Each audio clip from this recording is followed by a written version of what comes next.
All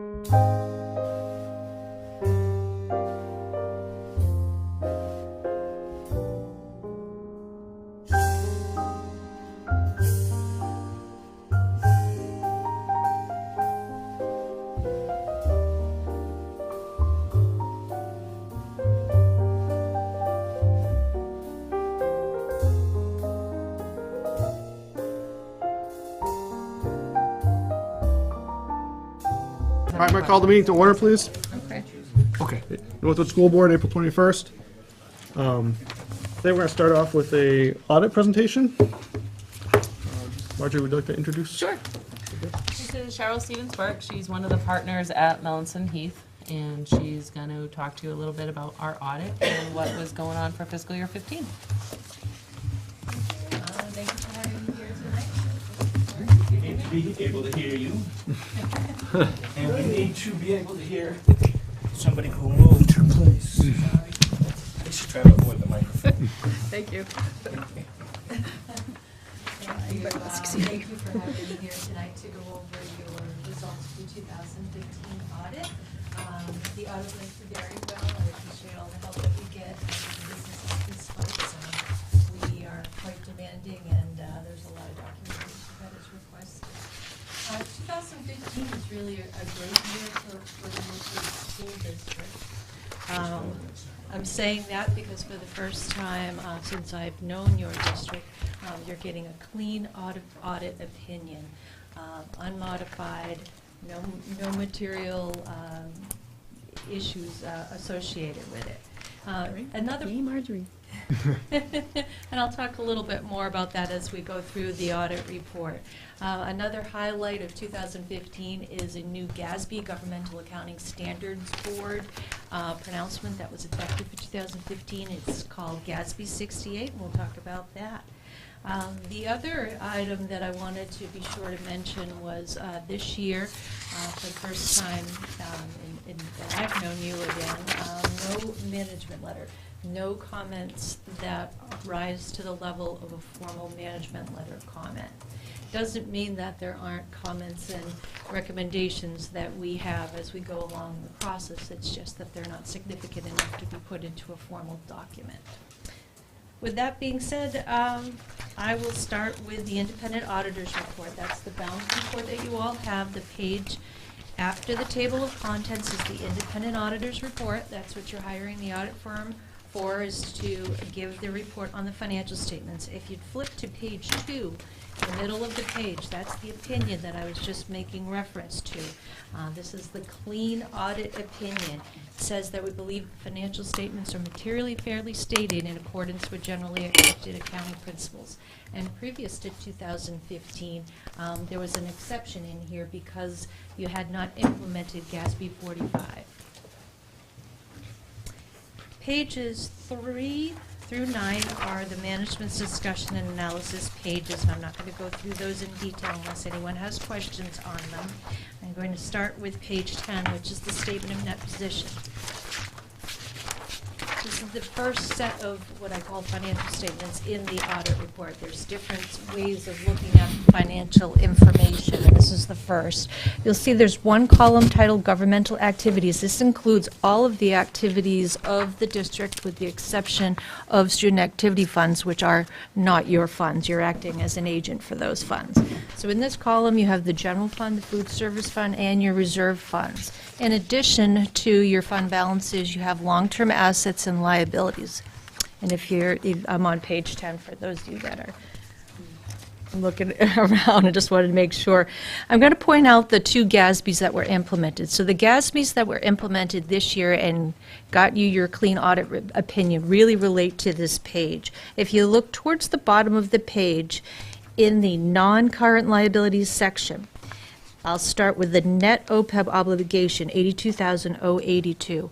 That's the calculated liability, the liability that was calculated by the actuary for the OPEB, other post-employment benefits. So this is the liability that exists out there with respect to letting retirees participate in your health insurance programs, even though they pay 100% of the cost. It's an actuarially determined liability because older folks are currently participating in your health plan, and that bumps the current costs up. And your current employees will participate in the future in the plan, and that also has an effect of making a liability in the future. The number right below that, the net pension liability, $3,482,610. That is GASB 68. What that represents is your district's proportionate share of the New Hampshire retirement system's unfunded liability. And very important to point out about these two GASBs, these are not liabilities that you have to fund or budget for. This is just a long-term look that the GASB requires. What that does, the implementation of those two GASBs, if you look down the bottom of the page in the net positions section, you'll see that you have a negative $2,661,644 in unrestricted net positions. So it's making for a very ugly looking statement of net position this year, your district and all governmental entities as a result. The next page is the statement of activities, and this is this very summarized income statement. Sorry, can I interrupt you for 1 second? Oh, sure. The net pension liability, is that a one-year thing, or is that going to be something that's going to be recurring every year? Every year, the information for the liability will come from the New Hampshire Retirement System's audited financial statements. It has a line item for your school district in there, and every year this number will get adjusted to reflect the change in the liability. And it could go either up or down, depending, there's so many moving parts to the calculation. Okay, thanks. On page 11 is a statement of activities, and again, it's a very summarized income statement. If you look at the second line up from the bottom, it says beginning of year as restated. In order to implement GASB 68, you had to restate the beginning balance here to reflect the liability for the net pension obligation at the beginning of the year. So what that did is it made the number from the prior year, the ending balance, go down by about $3.6 million. So that was the beginning of the year balance. On page 12 starts the second set of financial statements. These are what are referred to as the fund basis statements.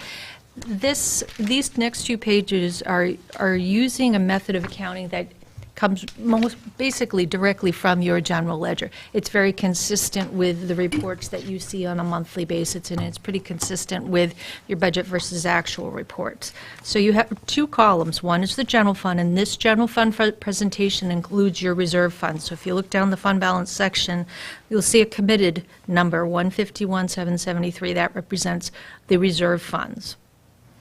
The number below that, the assigned fund balance, 216,047. That's your 2.5% retention of fund balance that you voted, it might have been a year or two ago. And beneath that is your unassigned fund balance, 767,502. That's the number that everybody looks at when they look at the next year's budget. That's the number that's used to reduce the taxes in the next year budget. Going to the right, the column, next column is the food service fund. The total fund balance is $2,869. Essentially, where you'd probably want to see a food service fund, not too much surplus, not in the negative either. And you've been tackling that every year with transfers to the food service fund. Page 13 is a reconciliation page, so it explains the difference between the statement of net position and the balance sheet. Again, it's those long-term items like fixed assets and the net pension obligation. On page 14 is your income statement on the fund basis of accounting. The two columns, again, general fund represents your general fund and your reserve funds, and then the food service fund. The third line and up from the bottom, the change in fund balance. If you look in the general fund column, it's a positive $475,195. When we look at your budget versus actual, realize that that comes from unspent appropriations, or most of it is coming from unspent appropriations. The next page, page 15, is a reconciliation page, and then on page 16 is the budget versus actual. For all budgeted funds, the general fund and the food service fund. So the column to focus in on is on the far right-hand side, and the net positive number is the very last one on the bottom right, which is 762,215. Again, it's a combination of underspending general fund appropriations, a couple lines above that, 434,787, and then towards the top of the page, taking in more than you had planned. One of the biggest components of that was the health trust refund money that had been coming in. So a good year financially. Page 17, the student activity fund balances as of June 30, 2015. And then starting on 18 are the notes to the financial statements. And if you're Can I interrupt? Oh, absolutely. Student funds now, Yep. you're happy with those? That was a problem for many years? That's a very good point. One of the continuing management letter comments that had been going for many years was recommendations on improvements in student activity funds. A lot of steps over the last couple of years have been taken, and we definitely saw improvements. Student activity funds still have some small issues. We do look at them every year. I've emailed Marjorie some recommendations to take a little bit of a closer look at. But the issues that we're seeing are not nearly as significant as we had seen in the past. So some Thank work you. has been done. On page 18, notes to the financial statements. In your footnote disclosures, the number of pages in this report is almost doubled as a result of the implementation of GASB 45 and GASB 68. So pages 27 through 30 take up the GASB 45 information, the net OPEB obligation. And all of those disclosures come from the report from the actuary, the valuation report. And then starting on page 30 through 35, that's all of the New Hampshire retirement system GASB 68 disclosures. That comes right from their audited report. In addition to many new pages in the financial statements, there's 3 additional pages at the very back of the report. This is required supplementary information, so you have to have all of this information in order to get your clean audit opinion. On page 36, that comes from the actuary's valuation, and that relates to the OPEB. And the last 2 pages come from the New Hampshire retirement system. So a little bit of statistical information on those last two pages. What will happen going forward on those last 2 pages is you're going to see one year lined up next to another. They just want to show some trends, and that's the reporting requirement. Questions? Thank you. Any questions from anybody? Give people a minute just to digest. Yeah. It's a lot. Well, certainly if there are any follow-up questions, feel free to reach out. So you said that we don't have any management letters. That's great. You don't, and I don't. Is there anything that's even slightly concerning, or like what was the highest priority thing that maybe we should look into? Student activity funds, probably still a concern, just not so much as it relates to the district's budget and your fund balance and everything, but just because, it's a high exposure area, the activity on student activity funds doesn't flow through your regular set of internal controls, and there's very few people involved, and sometimes things can go wrong. So I would say that that's probably the biggest focus area going forward into. So how can we improve that? Recommendations for improvements. Sometimes it's difficult to do, but what I've seen to be very effective in New Hampshire school districts is when somebody that is not involved in student activity funds, generally it's somebody from the business office, is periodically doing spot checks on the student activity funds. I have one in the back of my mind in particular that does it quarterly, and what they do is the person from the business office goes over to the school, takes a look at the books and records, makes sure that there's 2 people involved, and it's documented when monies are coming into the office to be turned over. So that's a very key internal control. Is anybody who touches money is always going to be another person checking it. Other issues, making sure that the person that is a check signer is not also the only person that's involved in the disbursement process. So, it should be a class advisor or activity advisor should also be involved. That should all be documented.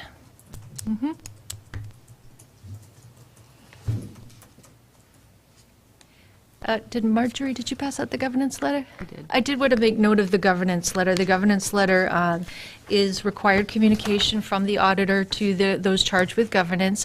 It talks about our responsibilities during the audit, and if any issues or if there was a management letter, another document or a management letter, it would make reference to it in here. So that's how you know that there's a management letter. It talks if we had any issues during the audit, if we noticed any fraud, and if there had been any fraud. We certainly would have had discussions prior to this meeting about that. Some of you may have received our fraud inquiries. That's a big part of auditing standards in recent years, is to be sure that we hit all different groups that are involved in the district's finances, from governance being the school board, down to superintendent, Marjorie, business office, and even the folks that process the information, the payroll people and the AP people, to make sure that they can come forward and bring to our attention any areas that might need additional review. Any other questions? Thank you very much. Thank you. Thank you very much. Thank you, Sharon. Thank you, Marjorie, for the clean audit. Good job. Thank you. Cheryl will be in touch. Thank you. Next up, Mr. Smith. Would you like to take a hot seat?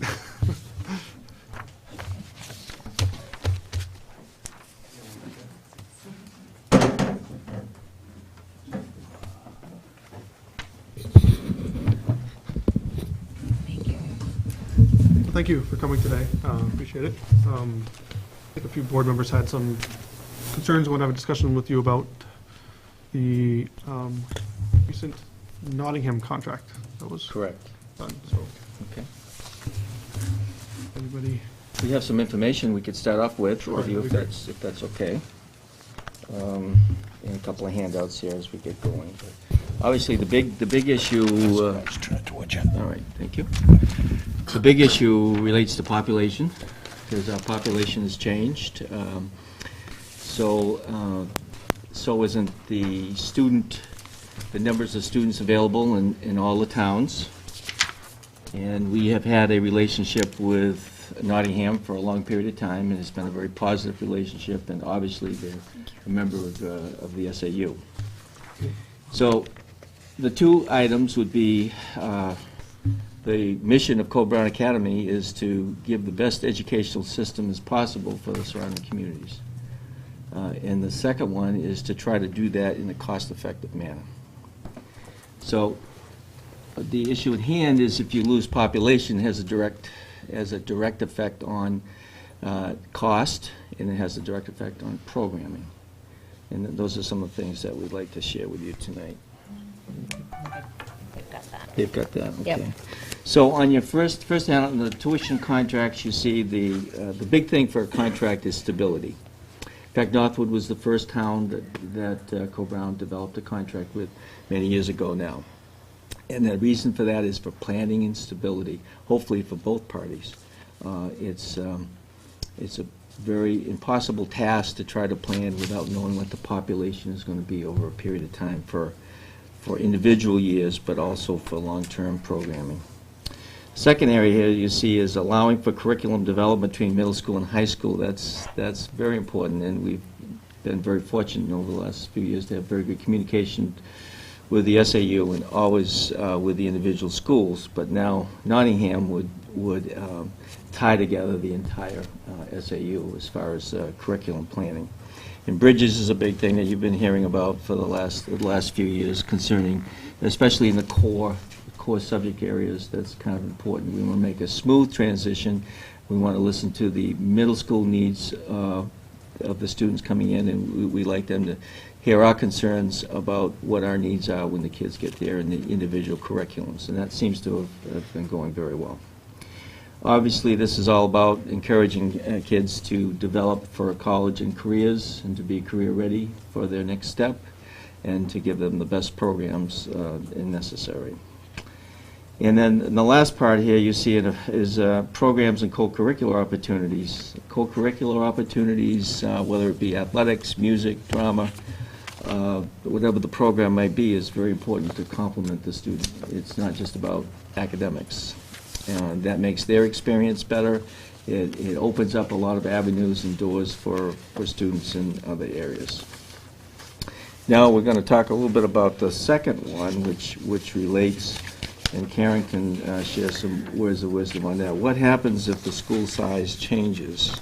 Yeah, so obviously Co-Brown's been around for a really long time, and we've been very, very small, and we are around 700 and have been there for a couple of years. So this worksheet just gives a little bit of a glimpse of just looking at what we were like when we were back at 500 and what we're like now when we're around 700. So, just basically looking at, we had one AP class to start, that was AP Lit. Now we're up to 9 AP classes. Our programming has changed significantly. We've always had traditional college preparatory programming as well as vocational programming, but now we've had some great specialized classes and programs we can offer, including the career ed program, our new intro to engineering class. We have mobile app design, really some specialized curriculum that we can offer now that we're at a slightly bigger size than we were at 500. Athletics, obviously, we had 18 sports, and now we're up to 24. We've been able to add boys and girls lacrosse. Indoor track used to not be an official sport. We have bass fishing now. So we have quite a few more opportunities now that we're at the 700 size. And certainly the campus has changed significantly back from when we were at 500 to now at 700 with modernized vocational, 3-bay garage, and renovated greenhouse, and a new ag barn, and technology enhanced 7 new math classrooms. So the campus has changed appropriately as well to accommodate 700 kids. And our goal is not to be the size of Pinkerton of 3,000 students. Our goal is to try to maintain. Programming is a big factor, and I know that as parents and concerned citizens, you're concerned that we do not want to be a large school. We want to be an option to a large school. But we would love to have enough programming available for the kids to make it cost effective. And as you can see, there certainly is a difference between 500 and 700 here. Ideally, you can probably pick the research that whatever you want to pick and choose and to support, but a 600 to 800 school size is a very good size as far as keeping positive culture, keeping a lot of character building, a lot of self-esteem building, and a lot of opportunities for more individualization. That doesn't mean saying nothing about large schools. Large schools can be very good also, but it's a different approach. It's a different effect. So we'd like to stay in that vicinity for programming, but as you can see, that could change in a hurry. Now, if you take a look at the last section, just to give you an idea of cost, what the cost would be. And since we developed the MOU with Nottingham, and then the contract, which was just supported, it certainly has been a boost to our enrollment from Nottingham. Now, when you look at these numbers, you see this is just a few schools throughout the state, but schools related to, like you can see, 300 to the 500 level, the areas that we could be talking about in a heartbeat. And you look at this is 14-15 because that's the state, when you can get the state information, you're behind. So you check out the schools and you see the cost per pupil, that we've been able to maintain that cost per pupil pretty well. And any significant loss of students would, the two big areas that would be a loss of programming, but also would be more difficult to maintain tuition. So we would be, chances of very good tuition would be increasing. Do you have a target you're shooting for, like 700, or is that? I would say that the target would be 700. That would be a good goal. I mean, we could house, physically house. It would depend on the where the students came as far as freshman through senior year. We probably could handle, close to 800, 775 wouldn't be a problem, but we'd like to stay within close to the 700 range to maintain the programs that we have. And a lot of increased programs that Karen mentioned, you know, with a lot of the college and vocational programs developing where students have a chance to regain credits. In a couple of years would be our plan that, you know, we would have high school students, if they wanted to, they would not have to, but they would be able to have 1 or 2 semesters already of credits, maybe even more, which would be a help. As we know, with the rising cost for parents, that's kind of a big issue to be considering for whether it be a 4-year college or a 2-year college or a 1-year program, whatever it might be. And that is something I didn't mention. We do have both Running Start and Southern New Hampshire University and the high school program. So right now we have several classes that students are in right now earning credit from Southern New Hampshire University, which is great. In, I think, pretty much all the core areas. So unrelated question, I guess, because I think the reason this whole conversation all started was because of the Nottingham contract that you guys just, I assume it's signed now. I don't know for Yes. sure. How many, what is your projection for how many more students you're going to get through that contract? You have any idea? Well, we don't know, honestly, because that's going to depend on a couple things. That'll depend on the size of the classes, and that gets back to the original problem. The size of the classes, of the 8th grade classes, have been decreasing. But we've already seen, since the MOU was developed, we've already seen an increase in numbers from Nottingham, and also increase since the contract even. There's been a good support of parents at the vote was overwhelming, which was very nice to see. I mean, 1 by 1 is always good in some voting situations, but it's always nice to, you know, have a high percentage. So I think, but I don't know what the exact numbers will be. Sure. But if the numbers aren't going to put us in a situation where we don't have room for them by any nature. Right. And the priorities would always go to the contracted towns anyway. And we've consistently, for several years, have taken more of Nottingham students than Dover, so they've elected to choose Co-Brown, even though there was no formal contract arrangement. But if the contract was not approved, that would have had a big effect, because that could have changed a lot of things in a hurry with the parents, and not giving them the opportunity to send their children to Co-Brown. And that would have been a major factor on our. Why would that have changed, Dave? Why would that have changed? No. Well, the historical perspective on Nottingham is that they need to make a decision whether that their students would pay the difference, their parents would pay the difference in tuition from Dover to Co-Brown. And that is probably averaged about $2,000 plus or minus through the years. And that makes a big difference on some people. But they've been picking that up for several years, haven't they, the school board? Only for a couple of years. This is Yeah, the 2 at second least year. that I know of. Yeah, only for Okay. 2, but that didn't mean that that was going to continue. In that, if this had voted down, then the school board could have said, no, we're going to go only with the contracted town. That would have made a big Could have, difference. yes. Yeah, this was the second go-around for a long-term tuition contract, and it passed this time, but Nottingham had an MOU in place to send their kids there through next year, should the tuition contract have failed. But after that, there would have been some decisions to make. I don't argue that. I had several things I wanted to bring up. It's my turn.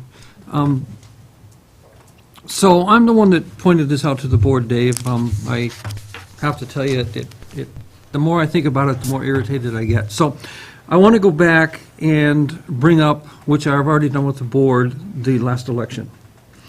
And during the last election, and I'm sure you're not going to know this, but I'm going to tell you, the top 3 vote getters, percentage-wise, in my town, was the ambulance, the defibrillator, and the cemetery warrant articles. My point being is that the demographics in Northwood are even a little worse off than the demographics in New Hampshire. We are not, for a variety of reasons, attracting new people into our town with new kids. So while you will see Northwood has deteriorated population-wise of kids, over 100 kids in the last 5 years, Nottingham hasn't, for instance. And the reason is they have many different developments in their town right now going on, where people are moving into Nottingham. That's why their kids haven't gone down. And so I'm just pointing out that we're going to have a problem, well, we have a problem. We just had the problem over the next few years in getting budgets passed in this town, because we have a preponderance of older folk who are on fixed incomes and are very concerned about how to pay the bills. And this last election showed that. And so we have to live with a default budget. Not that that bothers me a whole lot, but my point is that in a default budget, we lost, I guess, $177,000 from our budget proposed to our default budget. That $177,000 difference, although we've been able to gain a little back because we have some extra money this year, so let's say $100,000, will all come out of regular education. It won't come out of Co-Brown. It won't come out of special education. It will simply come out of regular education. And that is what has hurt this school for many, many, many years, is whenever there's a budget crunch, and I feel that we're going to go through a series of years with budget crunches in Northwood, through no fault of our own necessarily, it's just the way it is. We need to turn that around, and I don't see that happening in the near future. Consequently, we're going to have less money, and that's why it just happens that 3% of the students that we send to you, 3% of the money for the students that we send to you, is about $100,000. 105, I think I figured out, but that was for 230, and we're up a little. Anyway, so those are my points. It surprised me when I read about this in the forum, because I believe if you did the math, and I don't think you need to do the math, that we have been your best customer forever. I think that Northwood has sent more students to your school than any other town. And you can correct me if I'm wrong, but I'm not aware of any other town that has sent you more students than Northwood.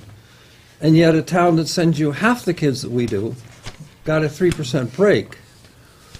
And that bothers me.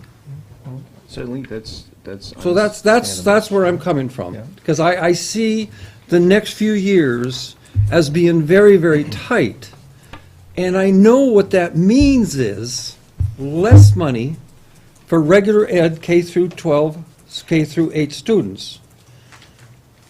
And it hurts. I understand it. Okay. But what we're trying to look at it is that the tank is half full. And the fact that is if we lost Nottingham students, the cost per student would increase, and it would be more difficult for not only Northwood, but also Stratford. And also, and I'm sure you've been reading the local tuition agreements with other school districts that do not have high schools, and you see that they have actually been giving them sales forever on their, so they're charging their per student rate is one, and their other towns that they're developing contracts with are a lot less. Dave, I don't mind that you gave Nottingham a 3% discount. I mind that you didn't give us reciprocate. So if I was here when we do a contract again, Yeah. I would fight and scrap and call and talk to everybody in this town to back me up that we wouldn't sign a contract unless it included a clause that said nobody can go to school cheaper than Northwood students. That's just not fair, in my opinion. But you do understand that this was a negotiated thing. I understand. They are smarter than us. I got that. No. Yeah, that's my opinion. No, well, you're entitled to that opinion. Yeah. But if you look at other area agreements with other schools, to me, Nottingham gave the SAU and us a very good contract. We're talking 2 years, we talk 3%, and we talk 2.5%, which if we lost even 1/2 of those, I mean, we're talking over, what's our enrollment for over 120. Over 120, if we lost 1/2 of those Nottingham students, the cost per pupil would be a lot more. And Dave, you also, were we would gaining lose those programs. students even when they were paying the $2,600 a year differential. They were sending the students to you. You We know, were you were getting like some. 90 then. We were getting some. Yes. So since they, I hope you get every student from Nottingham. I think every college-bound student in the state of New Hampshire should be forced to go to your school. You're that good. I don't have a problem with that. None. My problem is, why should they go cheaper than Northwood? We're your best customer. So I'm going to stop. I could sit Okay. here and argue with you all Yep. night. That's my point. But understand that that is the reason why that we did not give a discount rate forever. That's the only reason we went to the 2 years and Nottingham agreed to it, because we have 116 students. So we'll say if we get the 90, all right, there's 26 students times 15,000. That's a substantial amount of money that would have to come from somewhere. So it was 3% times 235 students, 3% is actually $105,000. for 2 years. Whatever. For 2 years, that's 105,000. It's a curriculum director. 105,000 for 2 years. That would be a lot, from our perspective, I understand. is that it would be a lot more negative of impact on Northwood and Stratford if we lost those students. Okay, I've said my piece. All right. Any other questions? You just want to yell at him? No. Are we good? What happens after the 2 years? Yeah. Does it get renegotiated? Yes, well, and actually, No. we put in the contract that that discount was a signing bonus only. That was an incentive time. only to It's like sign. the Red Sox. Yeah. And it was not to be negotiated again. Everyone is quite clear that continuing the contract, there will never be another discount. It was Like a only an cable incentive company. to get them on board with the rest of the SAU. Okay? Anything else? Thank you very much. You're very welcome, thank you. Have a good rest of your meeting. You must stay.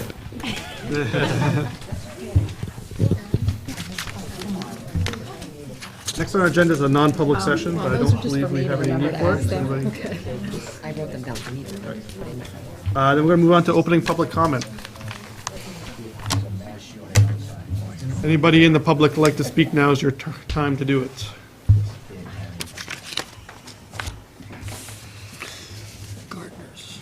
You gonna sit or you gonna stand? Which is easier? Sit. Linda Royer, I'm speaking as a Northwood School employee. I just came in on the Co-Brown discussion, and I remember a few years ago, we had, at the end of the year, Co-Brown was building a new building. We had no toner, so our machines could not make copies.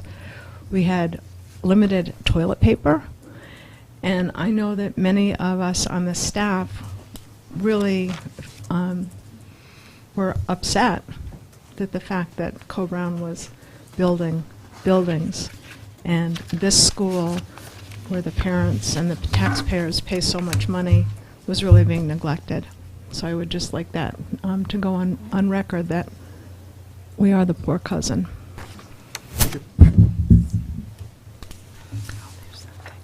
Anybody else? She forgot envelopes. We ran out of envelopes that same year. Okay. So we'll close the opening public comment section. Move on to approval of minutes. Is there a motion? So moved. Discussion? Lots. Sorry. I gotta get my glasses. You gonna start, Tim? You go ahead. I gotta get there. You'll probably get there faster. You going or me? You can go first. You'll probably get there Page faster. 4, line 53.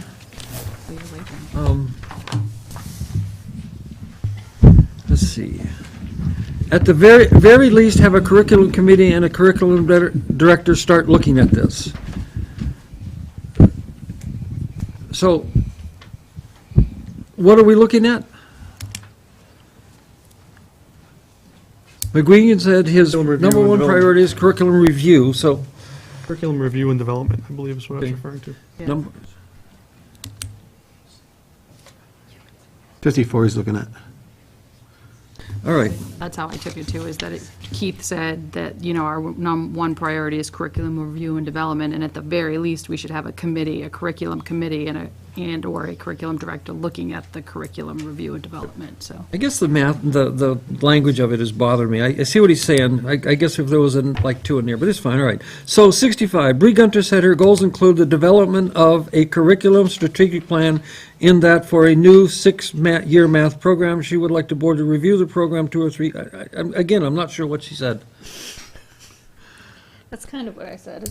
It gets the gist of it, I suppose. Include the development of a curriculum strategic plan in that for a new, I would say including, Yeah, I think that's all right. right, not in that, including would fix it. so we can change that. Sure. Including, so She would like more About focus, I'm now at 68. She said it seems what is purchased and, she said it, I'm having a little bit of trouble with the drafts on it. So she said it seems what is purchased and what is haphazard. And when? What is And when is- purchased? and when what is purchased haphazard? And when?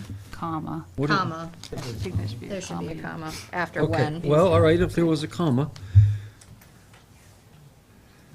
She said it seems, she would like to see an improved budgeting process. She said it seems what is purchased and when is, Haphazard. Pause. I don't know what that means, though. She said it seems what is purchased and when is, it is purchased Is haphazard. is haphazard. I see what she did there. Yeah. It's when, she's talking about like the wish list. Yeah. So whenever we purchase something, it's like, it's when we do it and how we do it, it's haphazard. It's not like like with the It's not strategic structured. plans, So- yeah. she said it seems what and when is haphazard? I don't know. Well, I think this is what she said, though. This is what she said. Like, this is how she did say What is it. purchased and when it is purchased is haphazard. Is a haphazard process. All right, can we put in there, is a when it is When it is purchased. purchased is a haphazard process? I'm just thinking of somebody reading these in a year. I go back through them. I think that's how she said it. It probably was. Right, yeah. So, page 5, line 102, a big concern of Mr. Janderberg, no, I'm picking on me, Sorry, is- what line? 102? page 5, line 102, a big concern of Mr. Janderberg's is central bookkeeping. Big mistakes have been made. It says audits have been later not done accurately, but I think what I actually said was financials Instead of audits. instead of audit.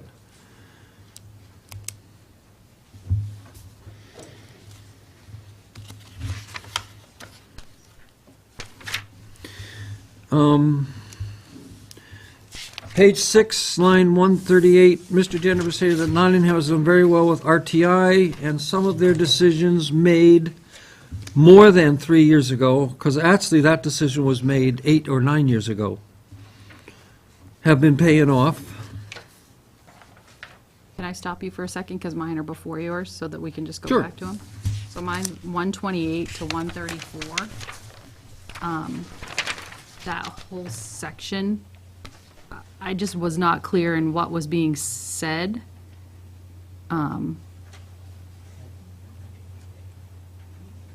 It was like, it said Vice Chairwoman Hartford said she did not agree with Dr. Godomsky on the wish list budget, but we need to be clear with what we want as a first draft. First draft of what? Of the And I- list. as of- Oh.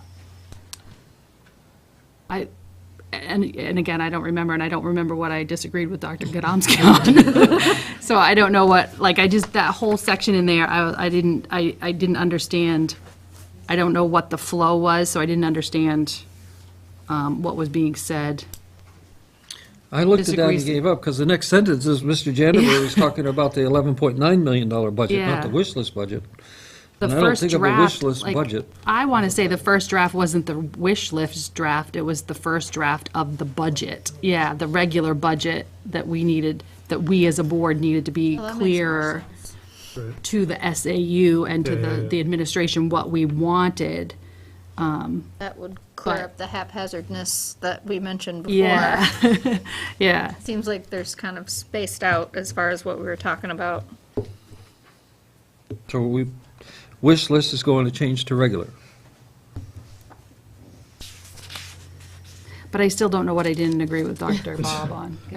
I have no idea what that means. I wasn't at that meeting. Yeah, so and I don't have know no what you- idea. Okay, yeah, if you can listen to I don't know that, what you because were I not have. agreeing with. Yeah, I don't know, yeah, Accept it now. yeah. So you weren't at that meeting and she was disagreeing with you? I know, that's why I was like, If I've got you quoted, that's usually because I don't know okay.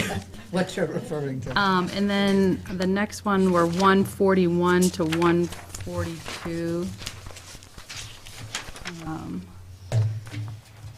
She disagreed, it says Chairman Hartford said she disagrees and she has seen improvement in her own child already. I believe if you listen to it, what I had said is that I disagree to an extent because I've seen improvement in one child but not another with the RTI.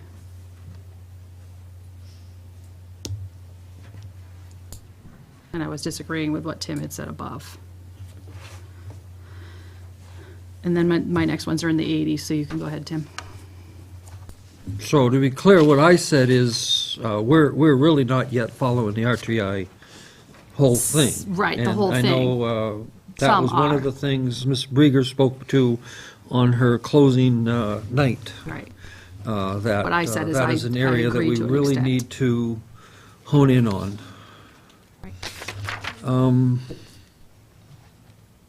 Which question? Go ahead.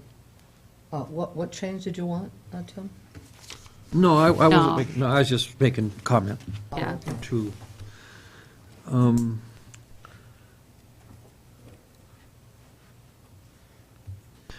So there's a discussion going on page 7, line 192. The chairman said he didn't want to commingle communication with curriculum.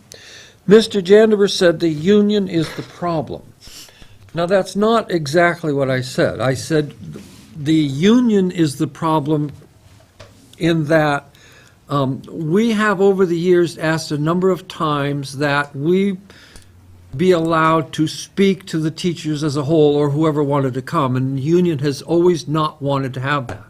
So I wasn't saying that the union is a problem, but that the union doesn't really want us speaking to the teachers. They want us speaking to the union, and the union speak to the teachers, is the thing. Because there was a lot of discussion that came up several times, if you look through this whole thing of that meeting, when we, as a board, wish that we could have more communication with the teachers in this school.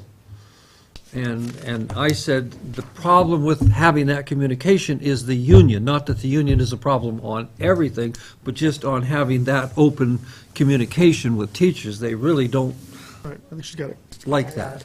Okay. Before you go on, mine 182 to 183, I just wrote a note and said, Tim, are you okay with what this is saying? Because I was there and I mostly understand what 182 and 183 are saying.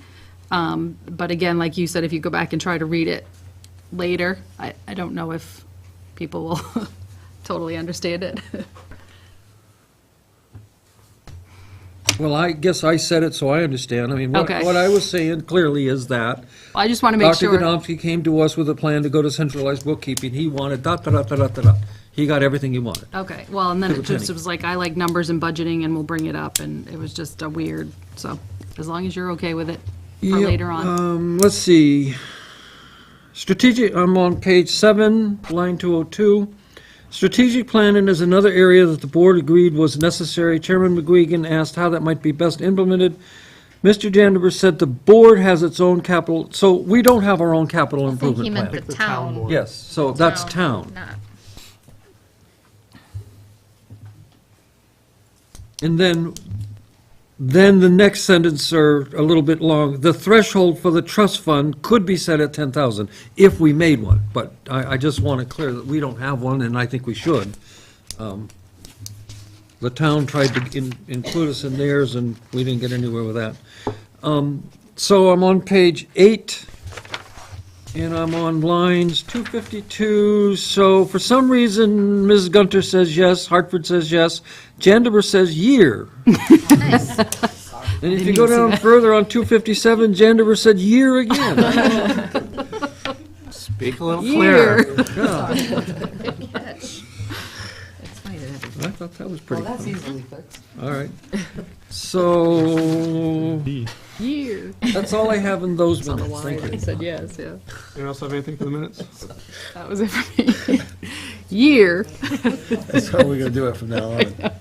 We're all gonna do year. All right, we have a vote to Sounds like a year. we have a vote to accept the minutes as amended. All in favor? Year. Year. Got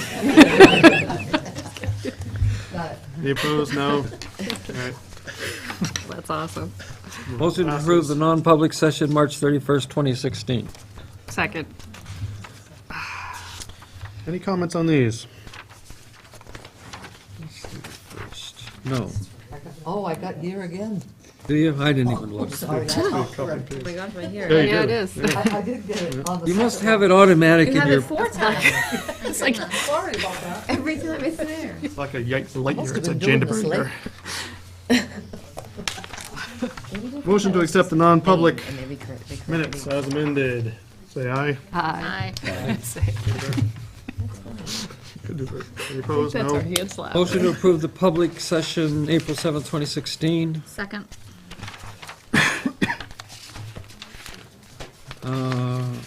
I have to read it, but I have a what on page 1160.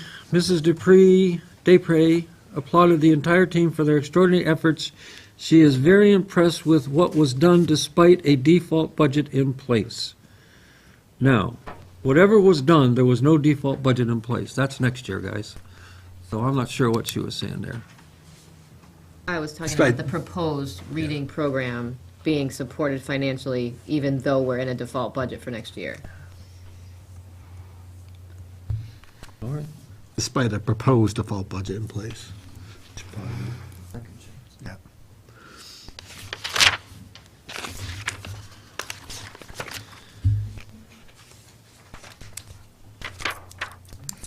Anything else?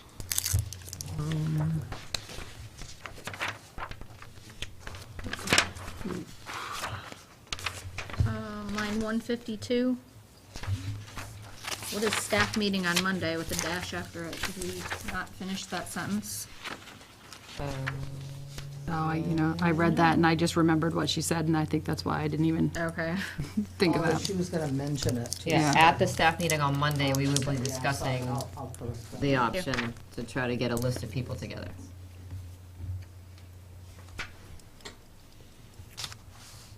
Anything else? Page 19.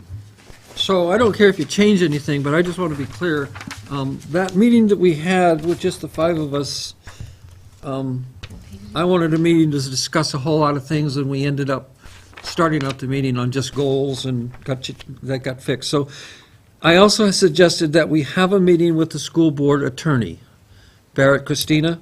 I'm very interested in talking about the policies, but I'm really looking for a meeting that I have, so far, a list of questions that I would like to ask the New Hampshire School Board Attorney, Barrett Christina, not just about policies.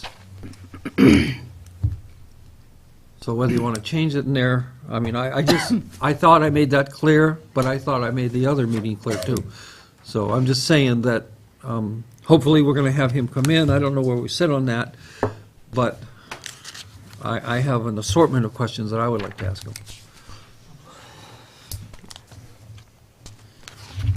And I think that's all I had. Yes. You guys good? All right.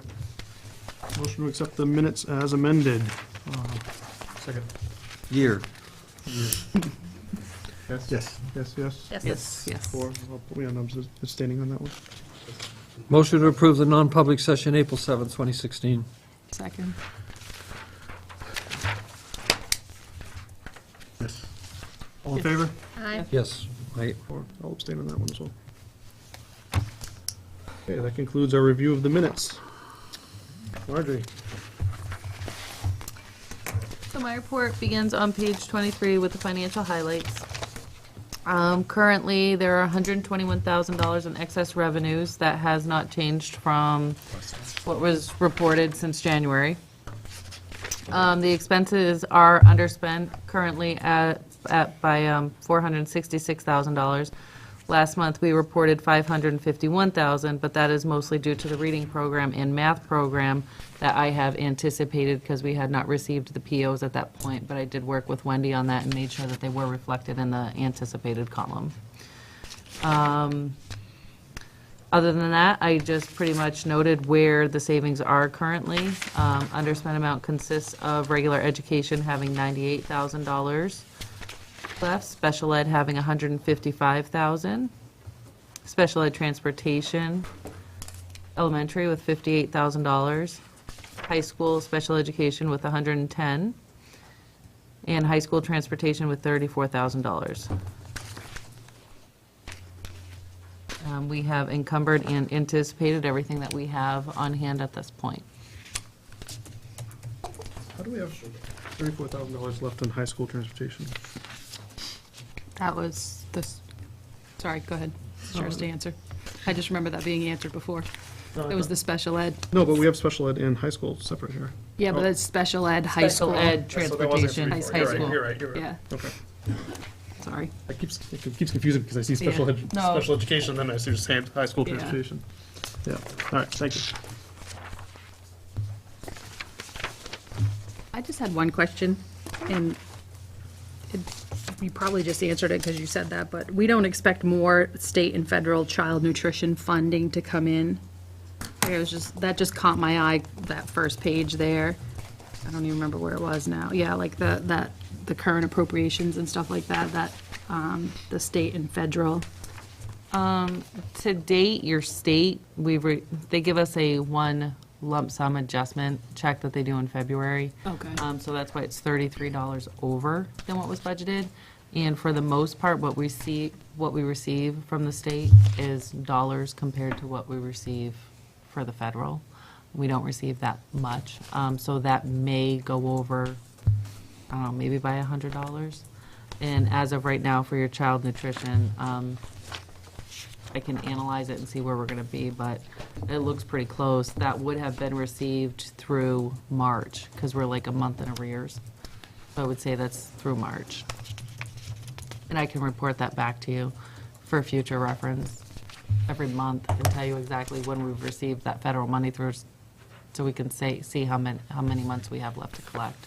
I guess what I'm just trying to think of, like, in my head as we do the budget again and everything, because I'm going in my second year with that, like the child nutrition and what we budget for, is that what they tell us that we're going to get, or is that what we figure we might get? No, that's me estimating what we're going to get. Okay. Budget is a That guesstimation. changes. Okay. And that changes depending on how many students you have at free and reduced lunch. Right.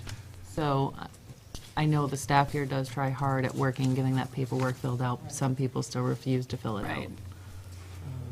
Right, okay.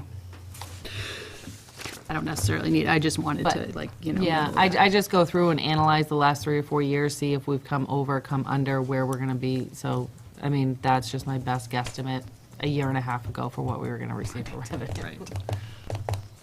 Okay.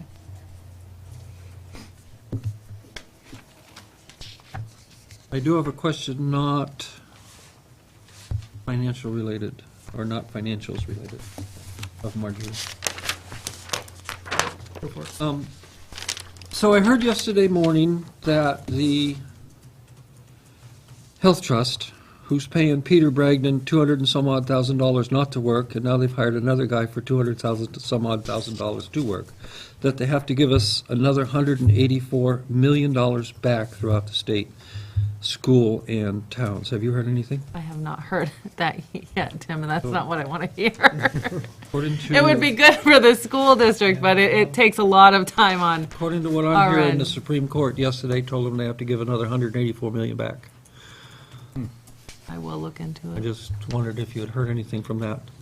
I mean, it's a shame they're a bunch of crooks, but they certainly have cheated us out of a lot of money, but we seem to be getting it back slowly.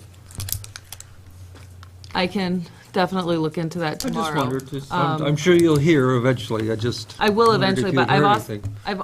internally, I've been having a problem with people saying, did you get my email? And no, I didn't get your email. A lot of my stuff's been going to clutter for some reason, so that's like an internal problem I need to talk to I Robbie was about. just hoping it's true, and I hope somebody else heard it than the person that told me, although she's pretty knowledgeable on that stuff. Anything else from That would Marjorie? be, part of that would go back to the teachers also, the right? Yeah, oh yeah. the Professionals. and Like it then did part of last time. Yeah. Right. Thank you for letting me know that, though, because we definitely want to get what's coming to us. Yes, we will. It has been helping out your budget. Really has.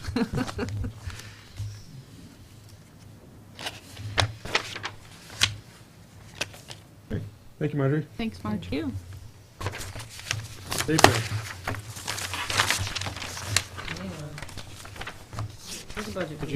April. Did you want to have any questions on we put your adopted budget and your proposed budgets in there, just if you have any questions on those? I do. That's on the agenda for May, is it not, to review those? Well, we put them in, we haven't got them on yet, but if you'd like it on for May, that the board could certainly do that.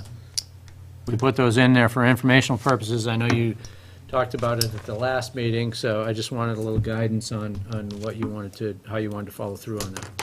So I brought that up, so I'd like to speak to it. I'm not sure what you got. Did you get a default budget, or did you get from, I got both.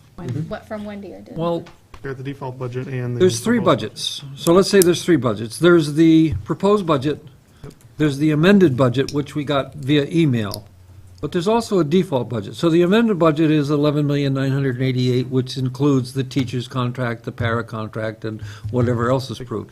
I was really hoping that you guys would get a default budget, the actual default budget, just the default budget, the $11,710,000, so you could a little more clearly compare the proposed budget to the default budget. I'm not sure, I hope I'm making myself clear. Yeah, because your budget now is your adopted budget. That's the default budget plus the warrant article. The warrant articles, yes, and what I was trying to say, so if you, and I'm not looking for a protracted discussion tonight, but I am looking for a protracted discussion, because, I mean, there's many areas in the default budget versus the proposed budget where there's actually, to us, some savings. For instance, several cases would come up in substitute, where we drop from 40 to 30, so there's $10,000. And I think, at least I'm looking for money within the default budget or the amended budget now. So I think that as a school board, we need to, and I've done it, so, but I think you all need to do it, is to go line by line and see. You'll see there's a tremendous amount of difference between the default and the proposed, and in many cases, there's actually some money that we could gather up for something else. That's what I was wondering too, is could we somehow put this Yes, together we can. in a way such that we have the proposed budget, but with the default budget bottom line? If you know what I'm saying, so that we could, because use our planning that we did last year for the budget. We can give you it any way you want. The trick is to make sure that we're not confusing everybody with what we're giving you, because you've got the proposed budget, which failed. Right. You've got the default budget, which is what you've got, plus the warrant articles, which becomes your adopted budget. So we can give you anything you want, but we just don't want to confuse everybody with what you're looking at. And I agree with that, so that's why I was saying, first off, I wish that, if you don't have it, that Dr. Godomsky would supply you with a pure default budget, $11,710,000. Compare that with the $11,877,000. I mean, the only difference between those two is going to be the teacher's contract and the para. No, you're on the other contract, you're on the amended contract now. That's what I'm saying, So the he difference between the sent amended out contract the and the adopted default. and the proposed, so he just if you could just send out the default. Default with no amendment. Yeah, because we already have the adopted and the Yeah. proposed. I just so- think that yeah. if you don't work with it every day, like Marjorie, then it gets a little confusing. So that's why I was kind of hoping that you would have a pure default budget, and it just would go through and look at the differences. And the default budget was the one that Wendy handed out 2 weeks ago to, Yes, did you I get think one? so. Yeah, that's the one I had Yeah. copies of so. from the meeting. Okay. So, We can- but if we you can could just send them out, yeah, we can send that out electronically. again. Just remember Yeah. that when you get the default budget, that is not your adopted Right. budget, because you gotta add the warrant articles on it. And then, from there, I think as a board, we need to take a hard look at that. And so there's several substitute lines that are considerably less in the proposed budget than they were in the default budget. So let's say over the 3 or 4 of those, we collected $25,000. So we need to highlight those, and because I honestly believe as we go forward into the new year, we're going to be looking for money. And that's not a bad thing. It's there, but we're going to be looking. So I'd rather know now than start July 1st and start looking. Yeah, that's why I'd like to see, if we could, I don't even know if it's possible, but to take our proposed budget numbers and put them side by side next to what we actually have in our adopted Well, budget. I just do that, but I do it manually. Right, right. You know, you're far more adept than I am at a computer, so No, none of this. I do it manually. That's exactly That'd what be- I do. They almost, except for one page, they line right up. One page, it's missing one, and it's on the Right. top of the next page. But really, if you look at them, they line up pretty darn close, and you can really do some comparing. And the $10s and $20, I just ignored. If it wasn't, several hundred, I didn't bother with it. But there's many thousands and thousands of dollars difference. Anyway, Can I Okay, add- so moving on to the next meetings, what, Yeah, right. Do you want me to, what I can do is I can export it to Excel, and I can put the 2 lines next to each other. I can put the default and the proposed. I think Is that'd that be what useful. would you Yeah, like that to would be see lovely. with the Board- difference? board wants would be to- lovely. Okay. Yeah, Okay. sure. You want that for the next meeting? Or just, Would- We would like it emailed so that we Okay. can study it. just, I don't think it has to be in the packet even, but. Yeah, I wouldn't put it in the packet, just email it to us. And, Try to Now, what get if we that to you talk next about it week the while second everybody's on meeting in May? vacation. and Put them on Merrill Beach. essentially the default budget as well, just email that. All 3 Okay. in columns would be useful. Well, and that's what I was If going to we ask. can get Can all we in do columns, the that'd be great, adopted? too. Is it hard, is it too much to do all 3 in a column? Like, I think we had something like that before. It was like the 2013, it's like right here, the Yeah, actual is no. 2013, 14. Like that. Like, so if we could do the adopted, the proposed, and the default. I don't know if it's too much, then that's fine, but.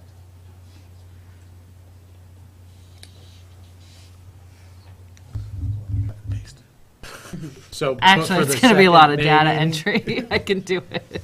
You can't Second just May bring them meeting, I'll over. put it on the agenda I can as budget export one. discussion. But if I think that would be good. That'll give us a month to I wanna talk make sure about the it, line think numbers about are it. going to the right lines, because they Yeah. might not. So it's a personal thing. But I'll get it. Well, if 2's easier, then just do 2, and then we can hold the third one to the side. Yeah. I mean, Yeah. I mean, See, don't- 2's easier. it's I'll gonna- see what I it's can do. It's gonna take a lot of time. Yeah, just do 2 then. That being said, I do want to mention too, I know Missy sent out an email indicating that we will need payroll signatures next week. There's not a board meeting. I know everybody's on vacation. We got 2 So I'm not sure if responses. anybody's going to be around. So that's on my list to talk to you guys about. So I don't like computers. I use them when I absolutely positively have to. It's just not me. So when you want me to come up and sign payroll, just call me. Okay. If you don't want to call me, then you're on your own.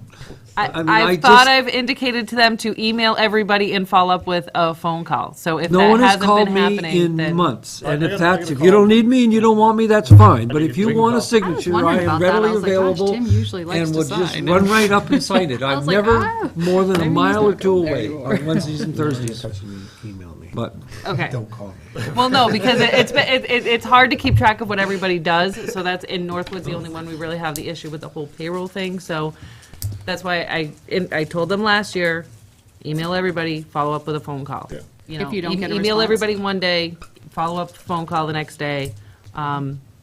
So that shouldn't be a problem. But I don't mind coming up. I is just, anybody, I just want to make sure people are going to be I around. did get a phone call last week for that, because I didn't get an email, so it was mistyped, so. Okay, I mean, that's right. I think the system is working. Okay. So is anybody going to be around? I'm I around. want to know who to call. Okay. Yeah, I Everybody's told on her, vacation? I said, I'll be around all day Wednesday and then Thursday morning, so. Okay. She said should have it done by Thursday morning. If not, Tim can Barbie, I like to Tim, sign thank- payroll, I just, by the time I see your email, it's generally 5 days too late. Okay, And nobody get paid, and I'd get fired. So, I'll let them know again, Good Tim. call. All right, anything else for Marjorie? All right, I think we're ready to move on. Need Marjorie for anything else?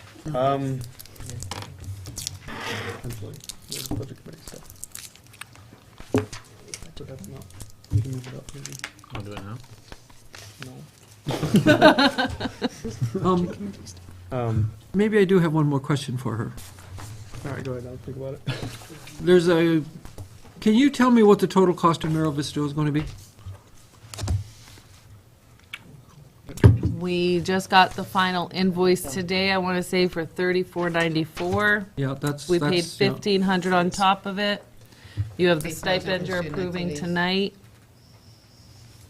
It looked like it was going to cost like $8,000, and we've paid all but the 34 or whatever. Yes. So is it $8,000? What's in our budget? Wendy knows more about it than I do. We had many conversations about Mero Vista today, but I haven't actually seen all the invoices. I was just wondering what the total cost is, and we're paying approximately half. Do we have like a $6,000 budget for that? There's a $6,000 budget for the science camp itself. There is $630 for stipends, Okay. and then the remainder is to come out of student activities. So the That we charge reason the I'm students asking for. my question is, the intent was to pay for half. If it cost, and I'm going to use an easy number, 9,000, are we still paying 6,000 and they pay 3,000? Or are we paying for half? The school board paying for half? I The school board's paying for more than. thought they were paying for more than Yeah, the half. 6,000 is more than half. The total Yes, it bill is, was more than about half, but the 9, and intent was to then pay for half. The other stipends come out to about another $1,000. Because I think what they do is they take the total costs, they subtract what's out in the general budget. So if we have 6,630, and then they divide that by how many students are going, and then that's how the students' parents are charged. Okay. That's what looks like what's happening, and Yep. I was just trying to figure out if where we are. I was on the budget committee when that happened. I know the intent was half, that we would pay half and the students would pay half. So, all right. So maybe we want to lower that moving forward. We'll see. I'm just saying if that's your intent, so just something. It's not my intent. Budgeting is a few months away, and I'm more worried about the 16-17 budget than Okay, the 17-18. okay. I saw the bill, and that was one of the many questions I had. Thank you. You're welcome. If I can skip you for a moment and ask the board, if it's okay if we move on to the subcommittee reports first, so that. I have, actually, before we leave the budgeting issue, Yep. I went to the budget committee meeting last night, That's what first this will time be I part went. of this, yeah. I have some problems with that. Let's just get approved from the board to move the subcommittees up, and we'll talk about that All right. immediately. If everybody's okay with that, we'll move that up to now, and then we'll get back to you. that's fine, whatever. Okay. Sure. So, all right. Just want to make sure everybody was okay with that. Go ahead now. Oh, okay. So, went to the budget committee meeting last night. There was a packet of information that was sent. In the packet was the town budget and was supposed to be something from the school budget. I did not have that in my packet. Selectman Scott Breyer did not have that in his packet either. And I guess we were both just elected to serve as representatives to the board, so understand a mistake was made there. A bigger problem was the fact that the school budget was not able to be reviewed by the budget committee at all. There were a lot of errors. There were dates that were incorrect. Ginger could probably speak more clearly about it than I could. But they voted not to review the school paperwork at all because it was not understandable. They're going to have a separate meeting on May 31st just to talk about the school budget. They would like a new set of documents sent up until May 23rd. Is there a list of things that they wanted to see corrected? A list of things, I think, I I don't mean, know. like, how are we gonna fix it if we don't know what the problem is, right? You may have to wait until public comment for that. I think Ginger may have very specific things in mind about that. But as a representative of the school board, it was actually sort of embarrassing to actually go to that meeting and, first of all, not have the documents, and second of all, to not even be able to review the documents that they were talking about because they wouldn't accept it. So that's a real problem. Well, we need to check into where the mailings went then, because I went back to and asked my secretary for the mailing labels, and they were printed out, and they were all mailed out, so. I don't know. If I can ask you to touch base with Nancy to make sure that we have the right address, Was it in the same packet as the town packet, or it was in a separate it packet? wouldn't be in, Then I didn't get it, and yeah, Scott Breyer it didn't wouldn't get be it in the either. town one. Okay. But I went back and checked the mailing labels, and we had all the mailing labels, so. I know from past experience, so I represented the town last year, and I would get a packet at town. It didn't come to me personally, it would come to the town, and it would be in my box at the town when I went in to sign something or another. Scott looked So, for his, and yeah, it wasn't there. Okay, I'm not arguing, I'm just saying that's how it was happening, so. So anybody that didn't get it, if you can call me or Nancy at the SAU, just so we can double-check the addresses to make sure that we've got it going in the right place. Okay. And I did have her call the town directly to make sure that we had everybody that the town had. So, and I did bring a copy of the labels that she did print out, and I don't know what happened, but I do have you and Scott on here. So I honestly don't know what happened there, but I do know that we did call the town to double check because we did know people had changed. I knew you had been added on the budget committee member and Barbie wasn't. Right. Because I reviewed the old list. And then she called because we were not aware of the selectman change. So we did That's call. why I said, that's not as big of an issue Right. to me. I mean, that's, We did, but I'm just saying, we that's a did new call and we person did on, check, and so I that's a don't. mistake. That's not a huge deal. The Yeah. bigger problem to me was the fact that there were so many errors that they wouldn't even look at it. Well, it would be nice to hear what those errors were, Yeah. so we can, Open up public comment. Open Well, for it doesn't be public now. comment. I think if the board Who's is okay with it, I will allow Ms. Dole, the chairman of the budget committee, to speak to this, to tell us what some of the errors are so we can correct them. Thank you. Since I spoke with Scott at the SAU yesterday, and he assured me that you two had discussed it and We that it did. would be on the agenda officially.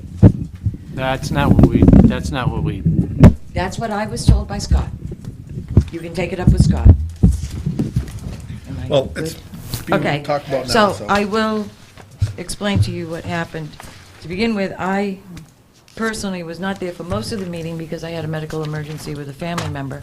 Betsy ran the meeting.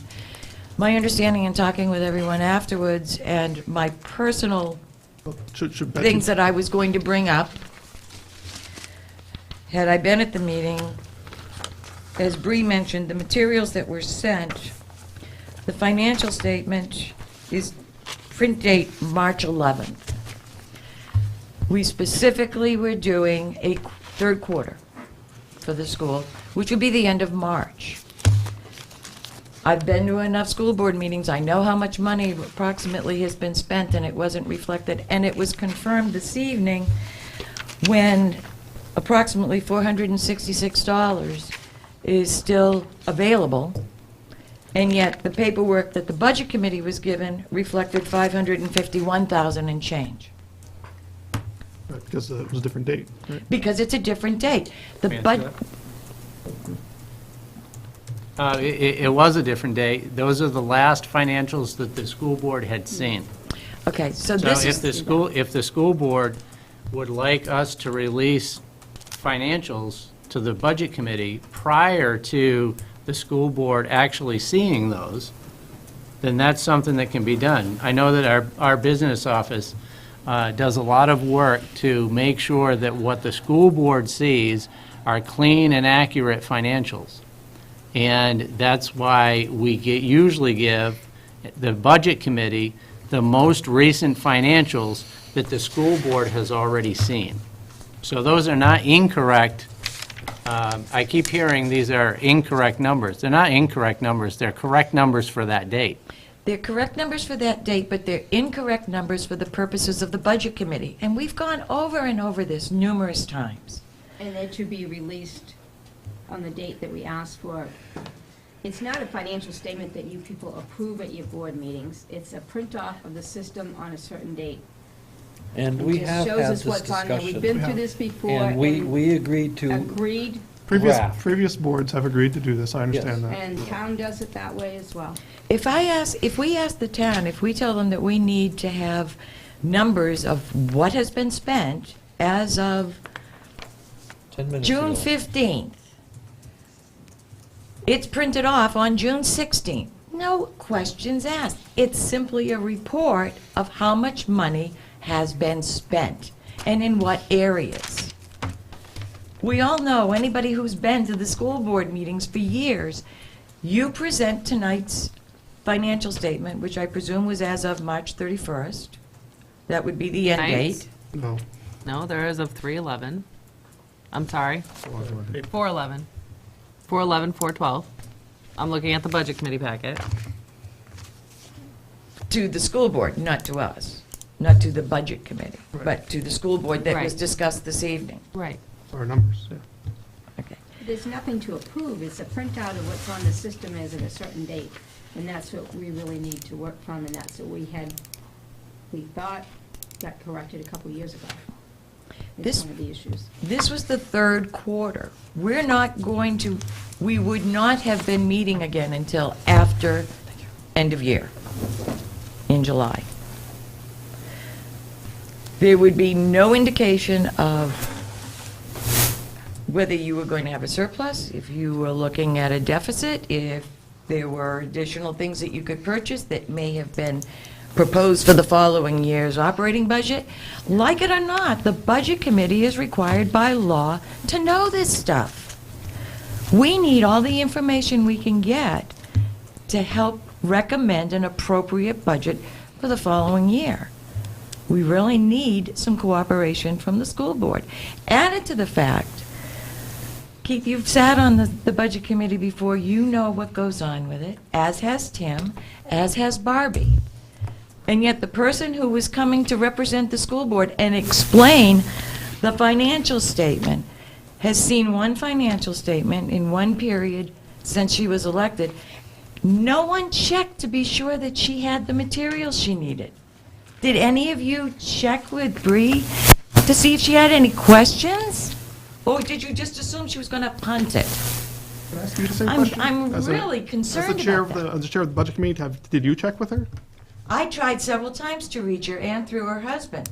I presumed, because I didn't hear back from her, that she had been meeting with her board members. She had been meeting with Marjorie. I find out when I get to the meeting that that wasn't the case, and she didn't even have the materials. And you know what? She is the representative from the school board. It is the school board's responsibility, each one of you, to know your budget and to be No, hold prepared on, to hold sit on, in if hold you on, need hold on. to. You're given leave to talk in our meeting to help correct the things going forward. We're not going to be lectured or insulted by you here. Then That's I not why will you're here. end my conversation by simply stating, Please do. in the last page of the minutes that you just approved for 317, under closing public comments, I indicated that we would have a quarterly meeting of the Budget Committee on April 19th. I asked Dr. Godomsky to let everybody know who needed to know that the financial statement of March 31st needed to be in the mail by April 8th. It was in the mail by April 8th. It was not as of March 31st. That's number one. As Bree pointed out to you, we are having a special Budget Committee meeting, all of whom are volunteers. We just love having extra meetings. On Tuesday, May 31st at 7 o'clock. The materials that we need for that meeting need to be run on May 23rd. That will include your last vendor runs up to that date. They should be run on that date and mailed so that the Budget Committee has them the minimum 7 days in advance so that we can review them. I don't think the school board, unless we talk about it and approve it, is going to give you numbers that we have not seen yet. And we're definitely not going to send them with somebody, because then you'll be back here That's the just next what we week. talked Excuse about me, 5 excuse me. minutes ago. I'm speaking. Okay? Because if we do that, and then what's going to happen is if the school board representative gets there and can't explain the numbers because we didn't have a chance to go over them, you'll be back here the next week complaining that our representative didn't know what was going on. Right? We review these numbers on the second meeting of every month, and we've been doing it for years.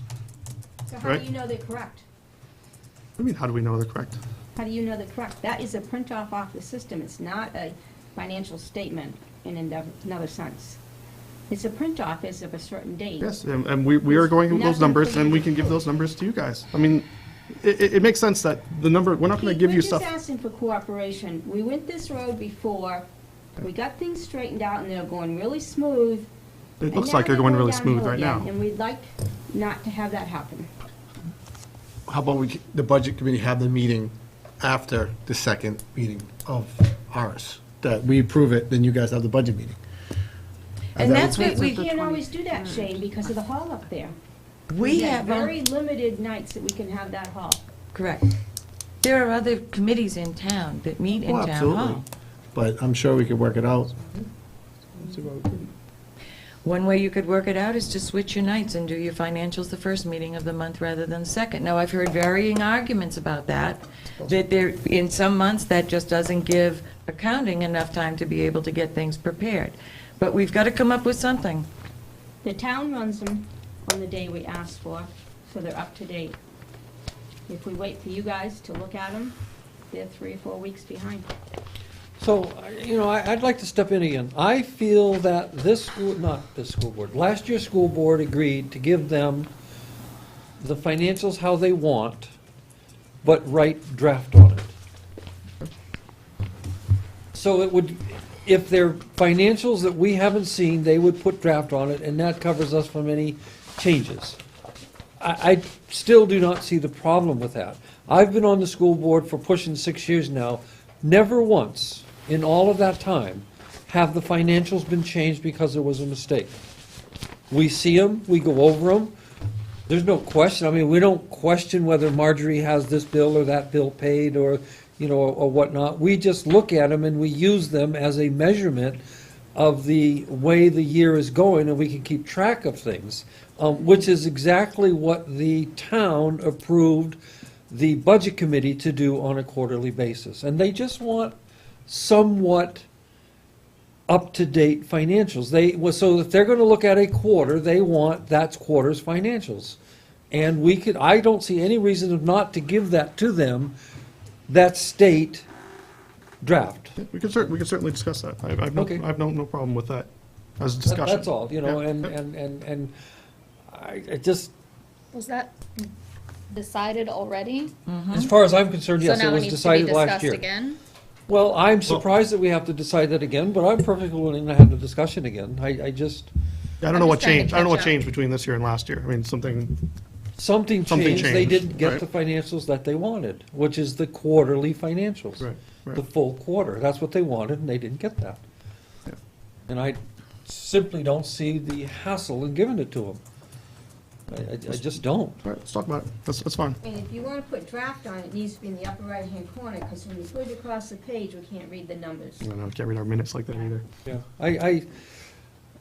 again, I would like to see the draft. Somebody said they could. I'm not a computer person, so I don't know. But if the draft could be lighter, it would be really, really nice. So, Just an outline and not. you mentioned other errors. Was the error just the date that? No, was what else?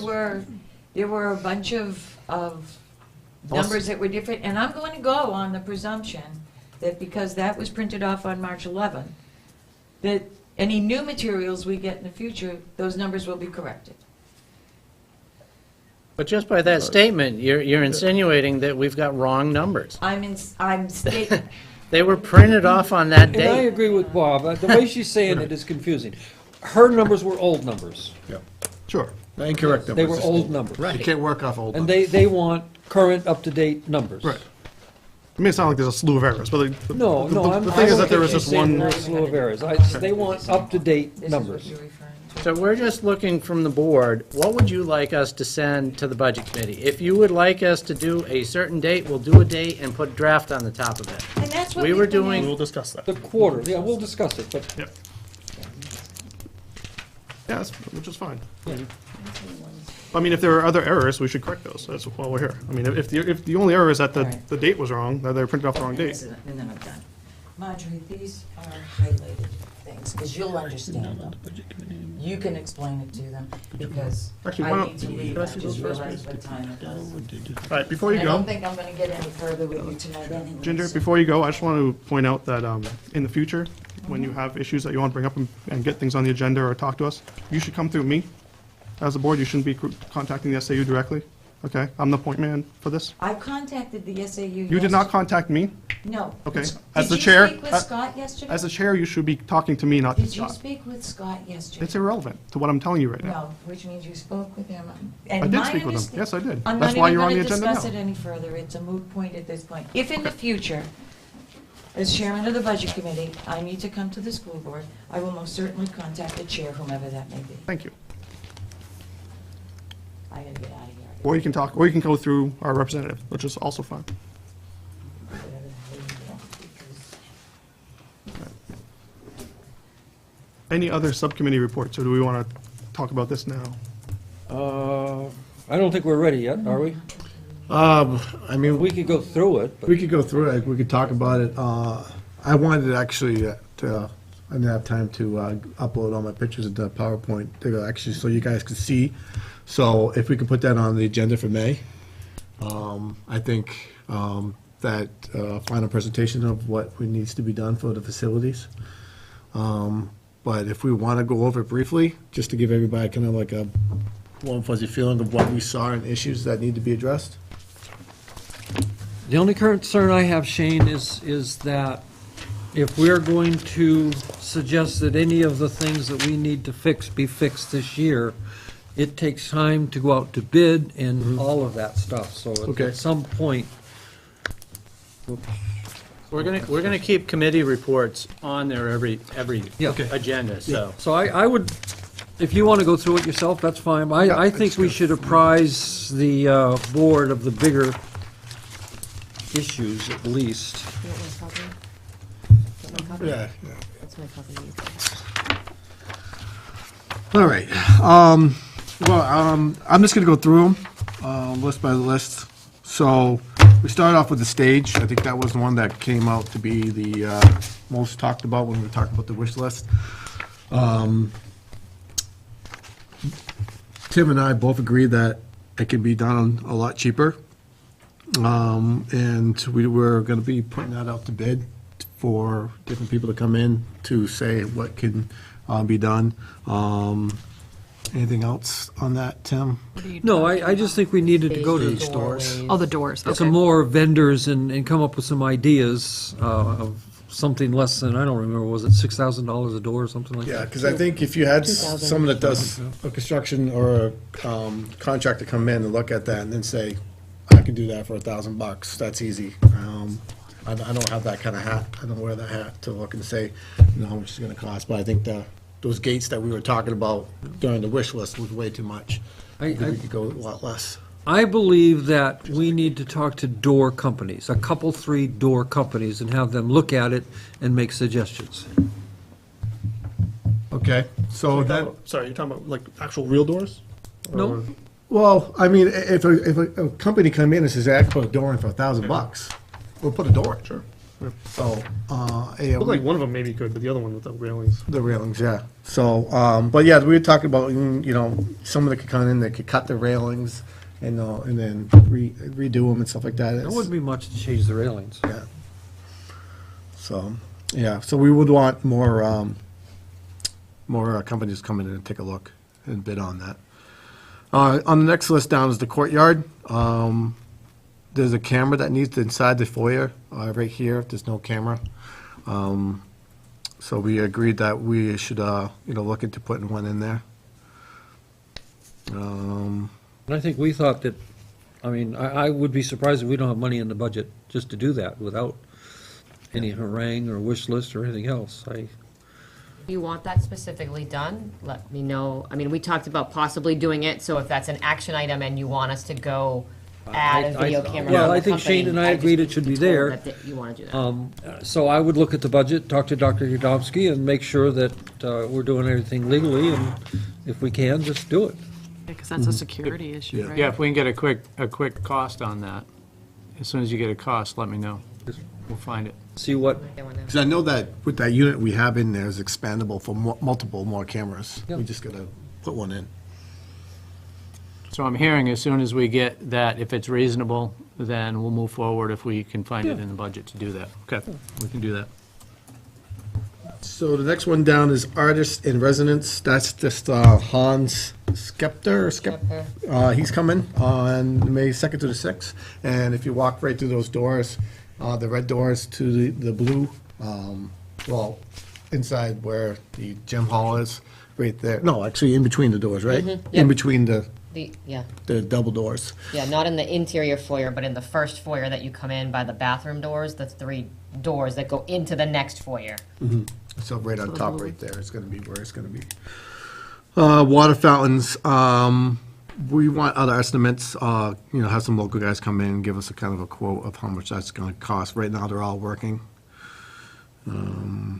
So, I see Bassett working on it, so you've called Bassett? We were waiting for a call back from Bassett. Tom had reached out to them, I believe. Right. I see him quite often, so I'll yell at him. so another thing that Tom wanted, which is, should be enough for in the budget, is the actuators. These things are popping like crazy. They last a while, but there's so many in the building, and then the building's 15 years old, that they're eventually going one by one, and you'd like to have some on reserve. What are actuators? So it's to switch from the heat system. So when the water's going through, when the heat turns up, kind of actuates so the heat can actually go through the water. And Okay. So. Well, I think we Something that thought we- that, I mean, as we get towards the end of the year, look at what we have spent. If we still have money in our regular budget for maintenance and stuff like that, we should just buy a few of these. I mean, can we just say that if there's money left in that budget, they can just go ahead and do it? I mean, is that something that has to be brought to the budget? I mean, to us? Not really. Yeah, I mean. It's a small expense, right? Yeah, I mean. Well, it's like $200 each, and he wanted 5, it said on there, Yes. so about $1,000, I mean. But I don't think they should go out tomorrow and buy 5, if they want to Right. go out tomorrow and buy 2 or something. Right. But as we get into the end of May, early June, and it looks like we're not gonna have any blowouts in the school, then go buy 2 or 3 more. Actuators, So, the motors itself. So ACTUATORS. Awesome. yeah. Good thing you're in a school. while you're on that, can I just ask, just to clarify, if we were gonna go buy like 2 more right now? I know the budget spending is ending right now, so are you saying you want us to look at possibly submitting a request? What does that mean, the budget spending is Well, ending? we've been told from the SAU that we should not be pushing through more requisitions, that the requisitions for the things that we want should be all set and ready to go, because they're trying to get their financials cleared up. We've told I everybody to don't- clean up the POs by May 1st, so we And can, I think that's good, but I don't view this as a wish list. yeah, we can push these through. So we've, That can go at the end. I've got cameras, the quarter camera and 2 actuators. We'll move forward on both of those. Yeah, I mean, it's, when I looked at the budget, we still have money in these areas that we could buy some of this stuff, and we don't need anybody's permission. You guys can go out and buy it. Yep. You know, we all have our limits, and that's well within you guys' limits to, don't need anything. So, I'm not, actually Wendy, because you wrote this, the inside, this is kind of stuff that we already done, correct? Is this, some of it's? The meeting was March 25th, and those are all the notes from our discussion Okay. from May 25th, March 25th, excuse me. So have the stair treads been replaced? The what? Yes. Stair treads been replaced? Yeah, that was replaced during the teacher workshop day. Has the noisy heater in Dee Kelly's room been looked at? I can ask Tom about that. We have a facilities meeting scheduled for tomorrow, so some of these answers were gonna be coming out tomorrow if the group was gonna meet, so asking them right now, maybe just 24 hours premature. Because he has answers to, he got these minutes too and would have answers to some of these items. Okay, so let's just skip that inside stuff. There's a lot of stuff that's going to be answered either after the meeting or into tomorrow. So let's go to the tractor. We had those two estimates, and there was one that was like 4,500, and there was one from like 2,500 to 3,000. Yeah, 4,300 was one of them, and then 25 to 3,000, can't do it till October was the other one. Yep, so I have a call into him. He hasn't called me back. He's quite busy. So, and so we just gotta wait to see if he's willing, able to do the work, because he said he's not gonna be able to do that work until October. So we have to wait, and find out if he can do it sooner, so, because we gotta get that purchase order in. So when would be the last? For the lower estimate? The lower estimate. When would that be the last cutoff date? Would that be? May and June go very quickly. Yeah. And trying to tie up the books so we can get them, everything in place, so we can move forward quicker on the audits. The sooner you can get things to us, the better. I mean, if it comes in, the second or third week of June, it starts to become a big issue, so. So if I could get an answer to you in May, and he says, all right, yeah, I'll do this for you, but I can't start until June. Could we still? That's fine, we'll cut the purchase order, we'll get it ready, he'll do the work, and we'll get it out. Okay. But anything we're doing as we come down the home stretch here, the sooner we can get it done, the better. Okay. So this one, the art room. That's a mess. Wasn't there something in Cleaner the mess hallway? this Oh, year. my- In which way is it? There is stuff, well, it's an art room, so it's got a lot of stuff, and I can see he has a lot of stuff in there. Most of it's not his. But it's just, It's got some history. All of it's not his. it looks like garbage in there. It just looks like it's not neat. I mean, it's all different types of counters in there. It just looks awful. And it just definitely needs to be redone. And I believe Tim agrees with me that it needs to be done. And I think that if we put it out to bid to some local people, That was what we decided. I mean, I don't think we're against doing something, but we want to put it out to bid and get some estimates for, with kitchen cabinet companies. If it's not too late in the year to do a project that big, then I can talk to Linda Osborne for next week to put out an RFP to A do that company next will week. put those cabinets in a day. The problem is the months it's going to take to clean up to make room for the cabinets. Oh, he's been doing it all year. I mean, that's 10 years worth of stuff in there. We've been doing it all year. You remember the mountain of stuff that was there last year? We added 400 square feet to the room just by cleaning out that mountain of stuff. it definitely needs to be done. If we can get estimates quickly, we'll plan on how we can move forward with that. Okay. Yeah, I mean, we have the one estimate so far. We can get more. I'd be willing to help clean. It needs to go out, so much it needs to go out in an At least RFP, put right? some- Because we're looking at more than $5,000 job. Yes. Yeah, we'll just put a very short turnover on it. Because really, we should start we don't have to complete the work by the end of June, but we certainly should be into it. I mean, ideally, if we can get somebody in there as soon as school's out, clean the room out, start the work, we'll be good. Yeah, I mean, we've been working on the purge. We've been pulling out supplies that are not going to be used, are no longer needed, or are all dried up and not useful.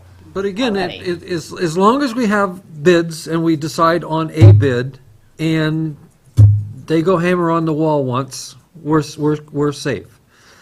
It's not rocket science. Yes, we can do that, no problem at all.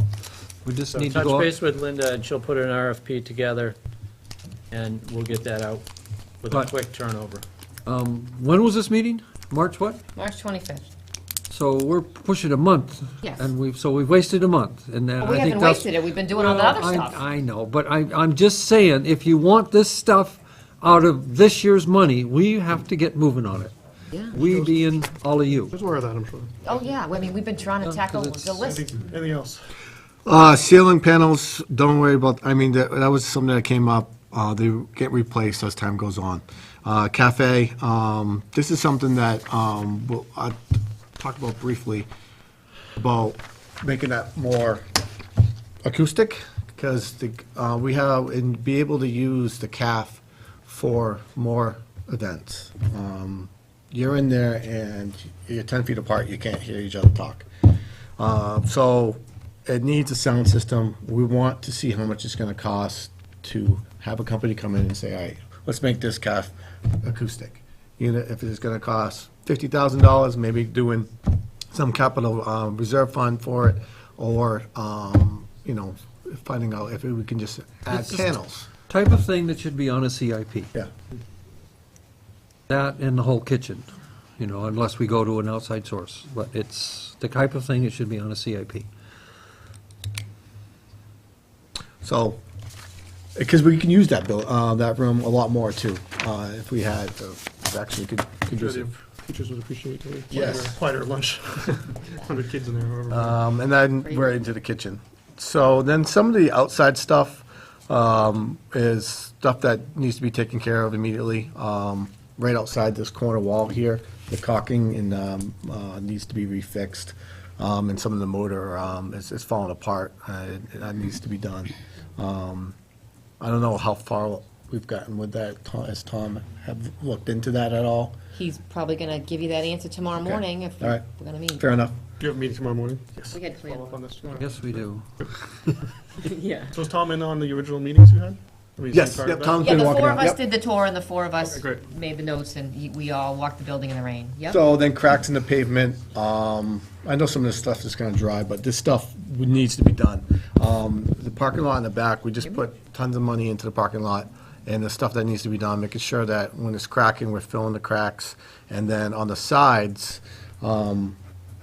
everybody drives over that parking lot, because it's not really parking spaces there, and it's cracking the pavement on the edges. So we gotta put, what's it called? Knit pack or hard pack is the same Yeah, thing. put that so it doesn't crumble in. I mean, it's just gonna be the same exact thing that we had last year if we don't get it fixed.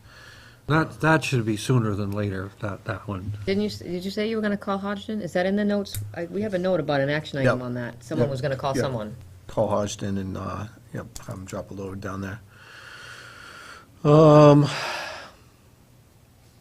signage is fixed, right? I saw that. And That's thanks. great. Yeah, finally.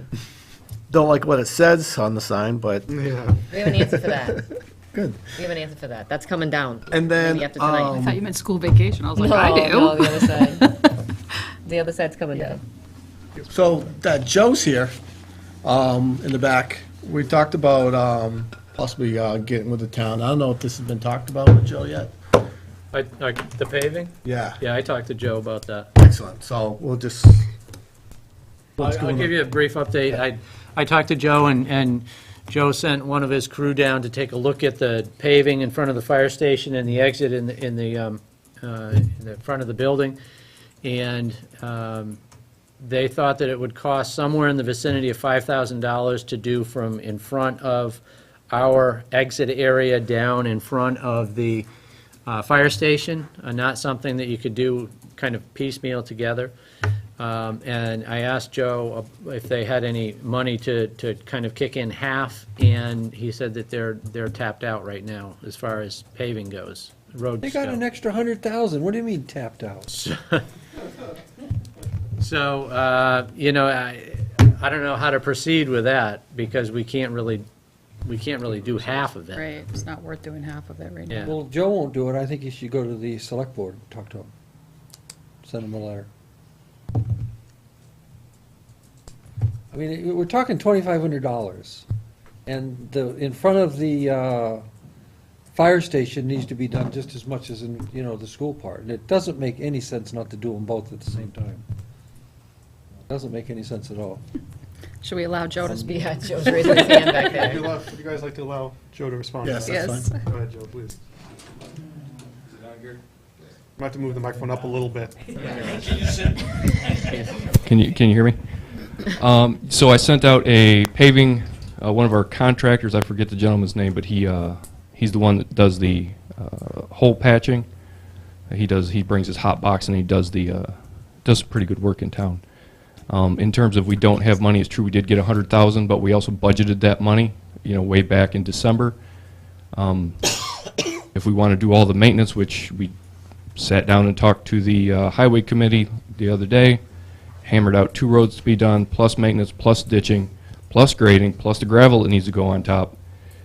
An extra $5,000 really was not in the agenda this year for a driveway in front of this fire station. And we only want half. I'm sorry? We only want Yeah, half. we only want 2,500. Only We're going to pay the other 25. Yeah, 20, okay, so 2,500 was not there. Although, if the school would like to pave that, we would appreciate it as the town, because I don't know if everybody knows, but the town does plow and salt the parking lot for free every year. We've never asked for cash. Just saying, it might be a good gesture. It's only $2,500. No, it's 5,000 now. Yeah. Yeah, no, yeah, just but I can always bring it to the Board of Selectmen and see because it's their money, honestly. This is just, we were just getting quotes. But again, it's only $2,500. That might be a good, gesture towards the town. Thank you. We ended up losing money on that. Yeah. Don't bring up more stuff. He's not allowed to talk anymore. Yeah. He's going to present that to the budget committee. So one of the biggest thing, and then when you see it, the buses bottom out, and nothing worse is going to be if one of the mufflers gets caught up on that. But when they come out, We don't have to pay for that too, do we? no, I hope not. Okay. Is that the same area you're talking Yeah, the same area. They come out, right, and it's Yeah. and it just comes down, and the bottom will bottom out. So Yeah. that would be part of the, when we paved it, we would get levels? That it should, hopefully. Right. So would you like me to write a letter to the selectmen on Please. behalf of the board? Yes, but I still think we need to get a estimate for our side. I think we need to fix that one way or the other, even if it means going into our building fund. We have considerable money in our building fund, and if we need to take some money out of that, Well, and Maybe I- we can do those things in parallel, get the estimates at the same time. Yeah, and then go from there. Well, and I think it's stupid to do. Estimates on what, Tim? The whole thing. the parking area that we've been talking about, Parking in front of whatever you want The to call exit? it. The Yeah, the exit. exit, yeah. Well, we've got Joe got the estimate of $5,000. But that's just, but if it's $5,000 or more, we have to have If it. you trust anybody from Maryland, you're a damn fool, is all I got to say. That's that not- moved it's up not from for Maryland. It was a local that gave us the estimate, I assume. I'm just, if you want to get his estimate, but we need 3 estimates, don't we? Yeah. If 'cause it's over 5,000. Yeah, I would so- definitely get 3 estimates, and to caveat off of this too, have them look at the back of the building over by the kindergarten. You're Going just out spending to, money. out to the playground, there's a sinkhole, and it's getting worse. So if you drive out back and you go into the, where the third graders minus over with the We're going to upper lose some playground. kids, which will That bring down is the budget. sinking, and we don't know what the Go issue round is. We don't know if it's clay underneath or what's going on, but that whole area is sinking. If that area keeps on sinking, then the building might itself be Leaking. in trouble. What's causing the sinkhole there? That's the thing, too. I don't know, it's think just happened in the last couple of years. It's just starting to. Water runoff. Yeah, that's Yeah. what I was just gonna say is, so that should probably be looked at the drainage or something. So an estimate on that as well would be, and I bet both, the same company could do both. Before we lose Did, it. not resodding, this or not the right word, redoing the ball fields, did you guys talk about that at all? At one point last year, we were talking about, redoing the, I think that was all done. That's done. Yeah. no, the drainage was added. Yeah, with the sand, the sand came in during, when we had some, I think it was in March, we had some Okay. beautiful weather. Mike was out there with, I believe Hodgin came down and dropped a bunch of loads. Okay, great. So, Great. that's all done. So, I think that's about, oh, one other thing is, the signage that says Northwood Lakers, home of the Northwood Lakers, right up front here, the curved wall.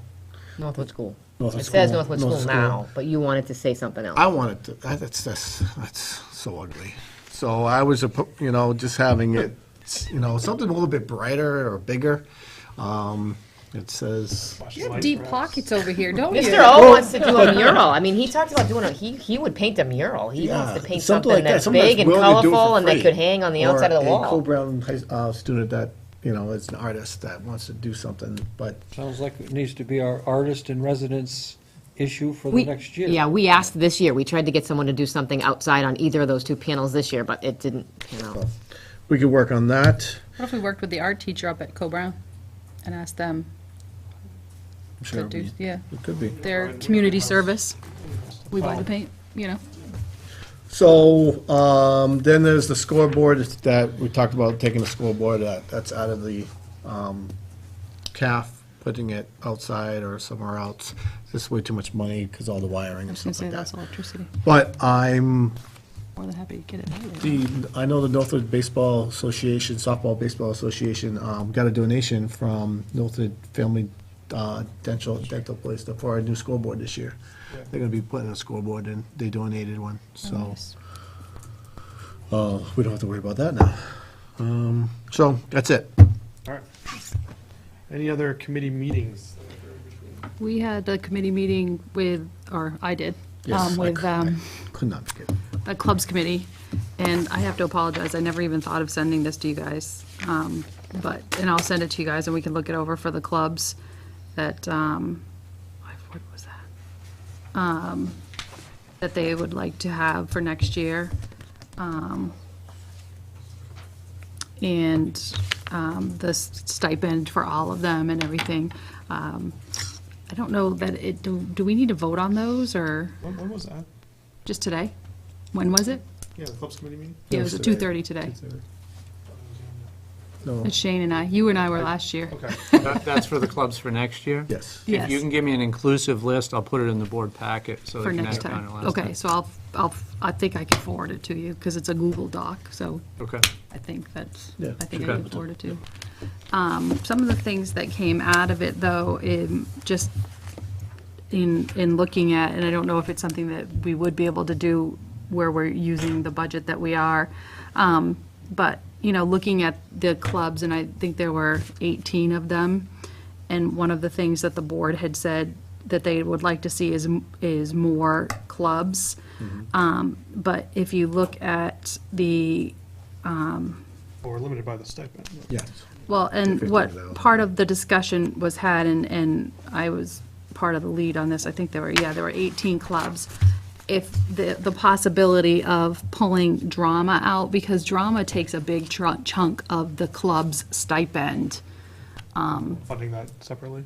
funding it separately out of that, and maybe, you know, because if you took out the drama club, if you took drama out and because now there's also an assistant drama, and then the Mara Vista coordinator, these are things that I personally still want to see funded, but if we pulled them out of the clubs, there would be $4,000. Can we, did you look at the teacher contract? Are there clubs listed out there? They are not. I Good. did All look at that because I made sure. I was like, and they nicely got their contract for me because I couldn't remember, but it's the athletics that are listed out. It's not the clubs. So it's about $4,000 if you pull those three clubs out of that $1,500 or $15,000.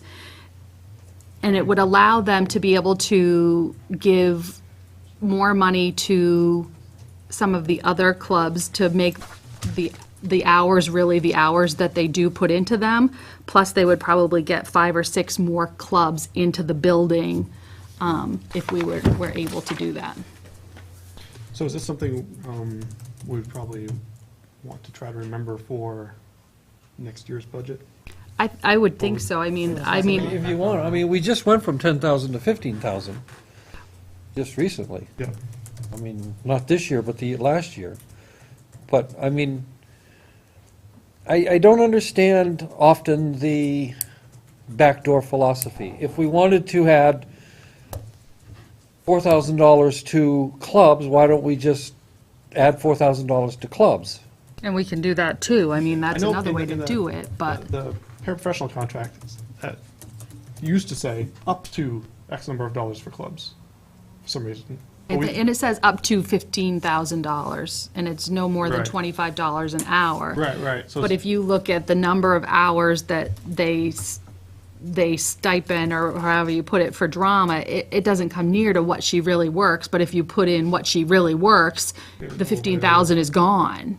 You know, so it's. No, I'm just saying that, my point was just that some of the contracts do say up to a certain amount, I think. I think we got rid of that in the para contract for this year. That's not in place. I don't know about the teacher one, though. You would know. I'm not sure, I don't have it in front of me, but, I mean, my point is, so, we had like 9 clubs, and we were upset about that, we wanted more club, we were talking 12 to 15 clubs.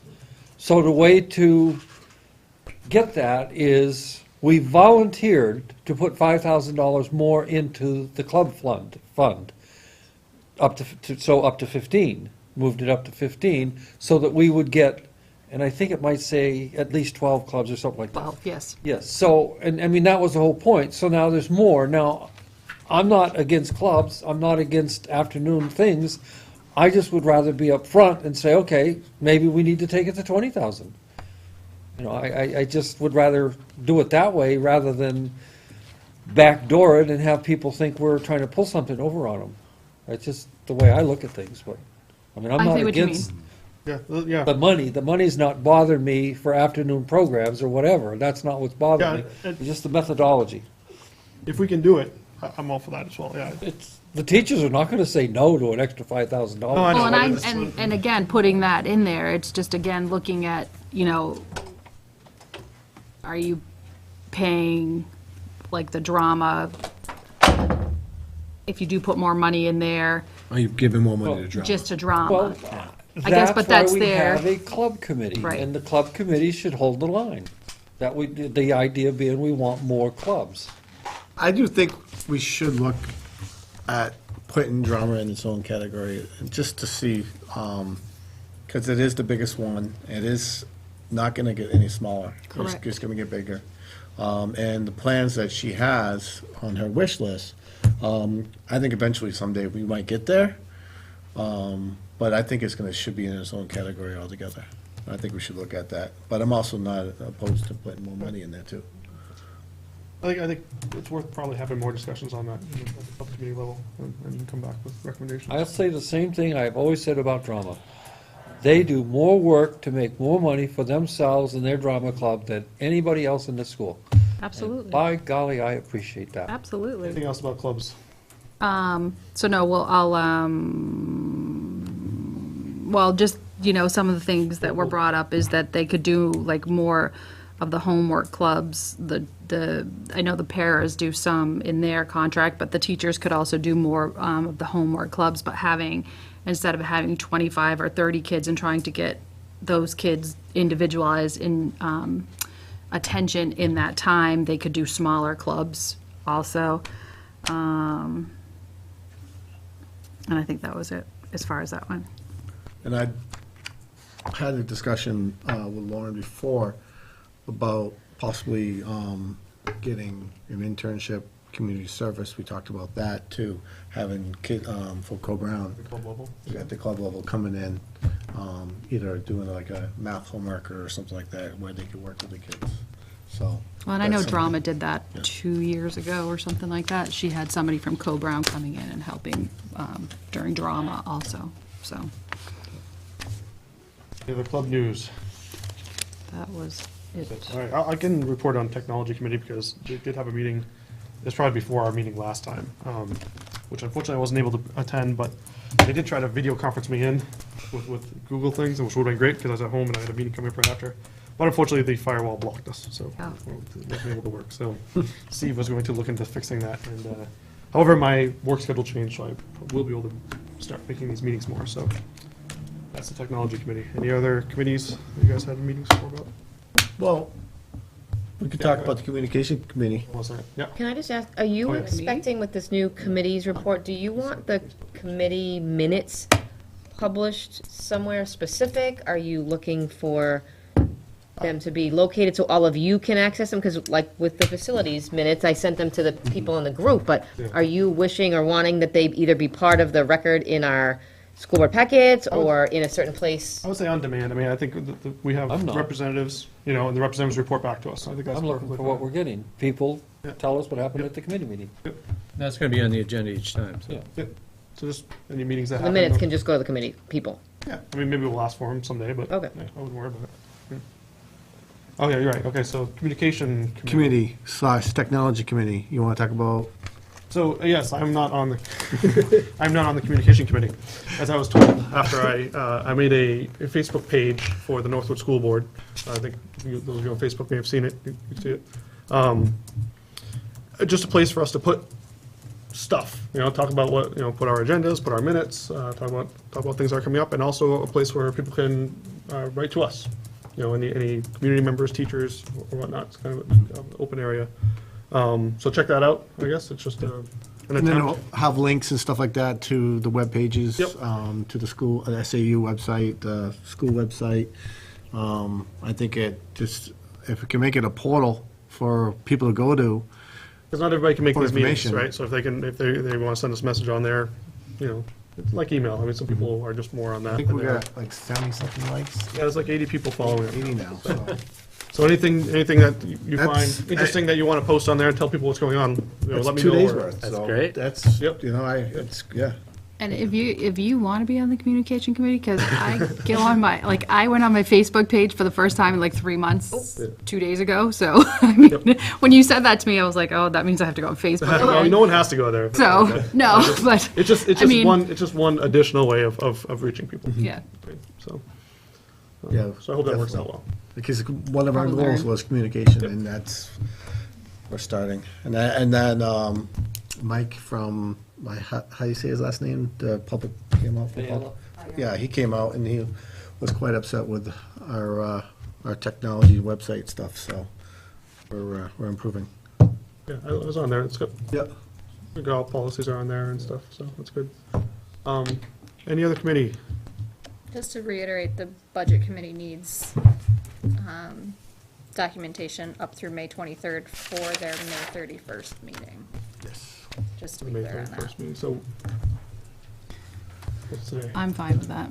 Well, I mean, we have up till April 11th. that we're going to give them that, right? That'll be up to. So- Do they want? No, they Do you want it want as of specifically the 5/23. 31st? Or do you want Want up the to date? Like 23rd. as up to date as possible? The 20. 23rd. And it can say draft on it, from what I understand. So we have a meeting. Wait, May 23rd. What? You say May 23rd? Yes, because they're gonna, 23rd, because you have a special meeting May 31st, after our correct? second. Correct. for our meeting on the 31st. Oh, May 31st, you're meeting. Okay, I gotcha. I thought you were meeting on April 31st, that's why I was confused. Only 30 days It's in not April. even April 31st, is there? So, we have a regular board meeting May 19th. So, we can get those financials, and they'll be Well, the approved. financials you'll get for that meeting will probably be dated the 12th. 12th, that's fine. That's not good enough for the budget committee. They want it for the 23rd. So from what I understand from everybody else is that I'm just gonna print the financials as 5/23 and put draft on it. Is that what you, no, did this change? I mean, were you doing that before? We were giving them approved minutes. I We're mean, giving approved approved financials. So, I guess I just don't understand Keith, where I things went honestly crazy. can't keep track between, the financial meetings, everything I keep track of for the budget committee. I just sent them that at the last time, not even thinking about it. When I prepare your financials, I literally spend a whole week on it. I have Nottingham and Northwood financials I have to prepare that need to go out for the packets by Thursday and Friday that week. I don't just print financials blindly and send them out. I do a lot of work on them with my staff internally to make sure that they are as accurate as possible before they go out. Yeah. I mean, we definitely don't want to send out inaccurate And my information. problem was that if I send it to the budget committee, when I was, and maybe I was just overthinking it because that's what I tend to do, if I sent them to them as of the date where they had wanted it, as of 3/31, because I did have this conversation with Bob. I said, am I sending them the financials as 3/31? I said, because I don't have time at this point before I send those out to focus on that. I don't have 2 or 3 days for the budget committee to send that out. And he had said, we discussed it, and he said, I don't see a problem with sending it out as here. And I said, okay, I said, that's what I'll do. My only problem is, I did send these out on 4/8. I sent them 10 days in advance, just like they had asked it. If there was a problem, I don't understand why they couldn't have called and asked for clarification before they got to the meeting. That is my big contention. We do have a collaborative working effort with them, so to be blindsided by this yesterday was just news to me. So, how much effort is there to, you're saying it's a non-trivial amount of effort to spin off I a can copy print them, at the- they're, whether or not they're gonna be very accurate, and then if I'm gonna get called out at the next board meeting because there's gonna be a difference between what the budget committee gets and what the board gets, then We'll print them on the 23rd and we'll put draft I across will the take, top. I will take those hits. That's what I'll do. 23rd and we'll put draft across the top. I didn't want to be taken to task by the budget committee. Seeing as I didn't have the documents in front of me that they were even talking about, that was a little disappointing, but I'm happy to bring back any issues they have, any questions they have. That's all I can do is tell you what they asked for. Yeah, please do, So- I mean, yeah. And you know, you can immediately call me or email me or all of us, actually, all of us would be best, for any issue any questions, and we'll We'll try to give figure it them out. any information that the board would like us to give them. Well, that's what we gotta figure out then. Why don't we do that while Marjorie's here then? What are we gonna, So they are requesting a run of financials, 5/23/16, and mailed on that day, which we will do, and we will indicate that they are drafted. They want enrollment figures for K through 8 and Co-Brown as of 5/1/16. They want the sped report as of 5/1/16, and they don't need the audited financial statements, which I included to them, which I didn't think I needed to, but I did anyway out of courtesy, and I gave that to them. So if there's anything else that they want, I do not know at this point. So- But that's what I have on here that they're requesting, so and you're okay with getting them that information at that date? That will not be undue burden on you to do that? Okay. Is that what the board would like to see, is for Marjorie to do that? Fine with me. Fine. Okay. I think we should try it and see if there's a problem.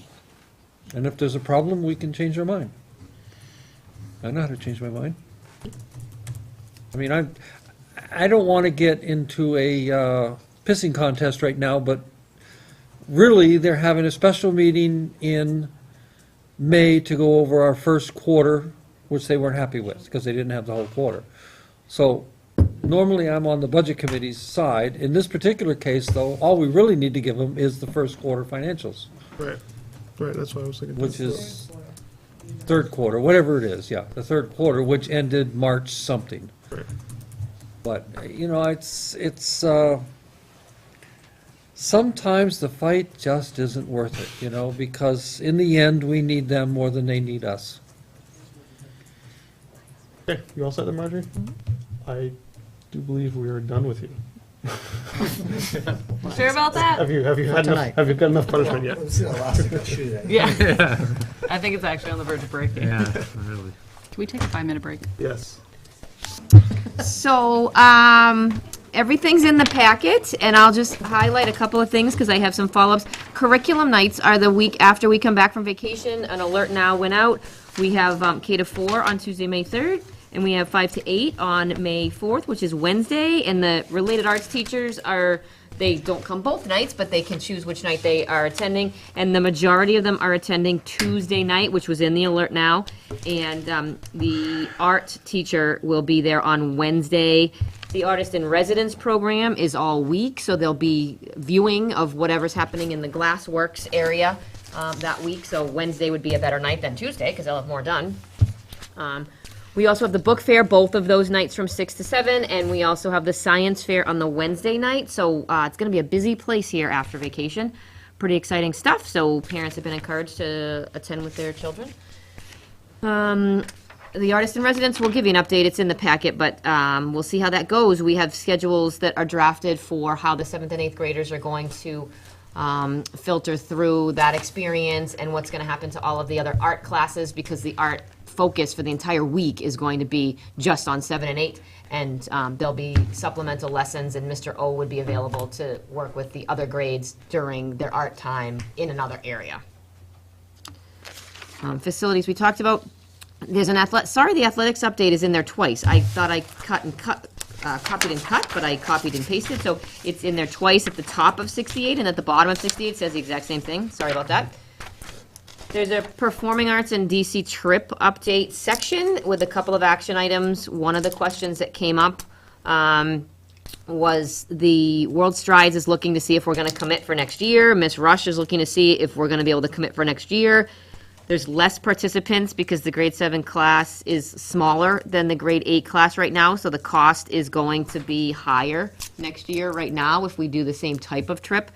But she's interested in looking at it. She gave me a couple of quote ideas, but I'm not sure how much you want of that information and when you want that to come out.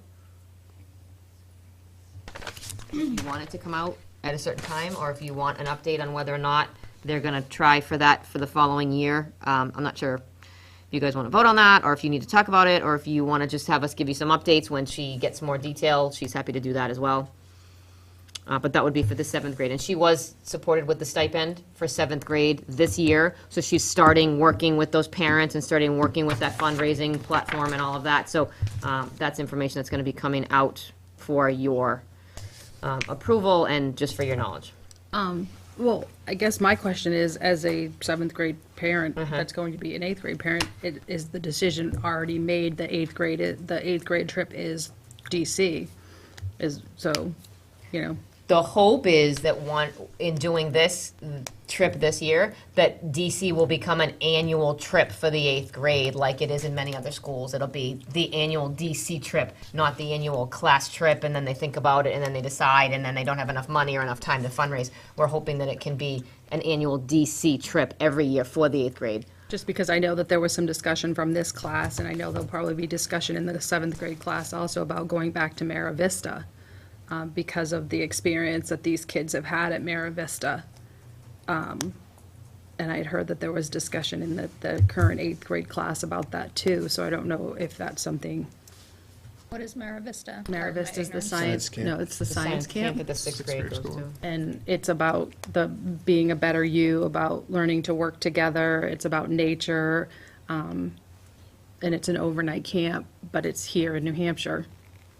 So it was something that this class also looked at doing. Sixth grade that goes? It's a 6th grade, yeah, grade, yeah. But it was something and that we pay for more than half, we're supposed to be paying for half, but there were years when we didn't pay for any. And so the half is kind of a compromise that we got through the town, and the students pay for the other half. But So you're it's saying they're talking educational. about having that, it is educational, Yeah. a lot of kids get a lot out of it, so. But they were talking about instead of going to just DC to going back. Who was talking? The 6th grade, the 8th, The the actual current, kids. the kids, Even though yes. they already went. Even though they In already went 6th to- grade, they want to go again in 8th grade. Exactly, because they had such a great time.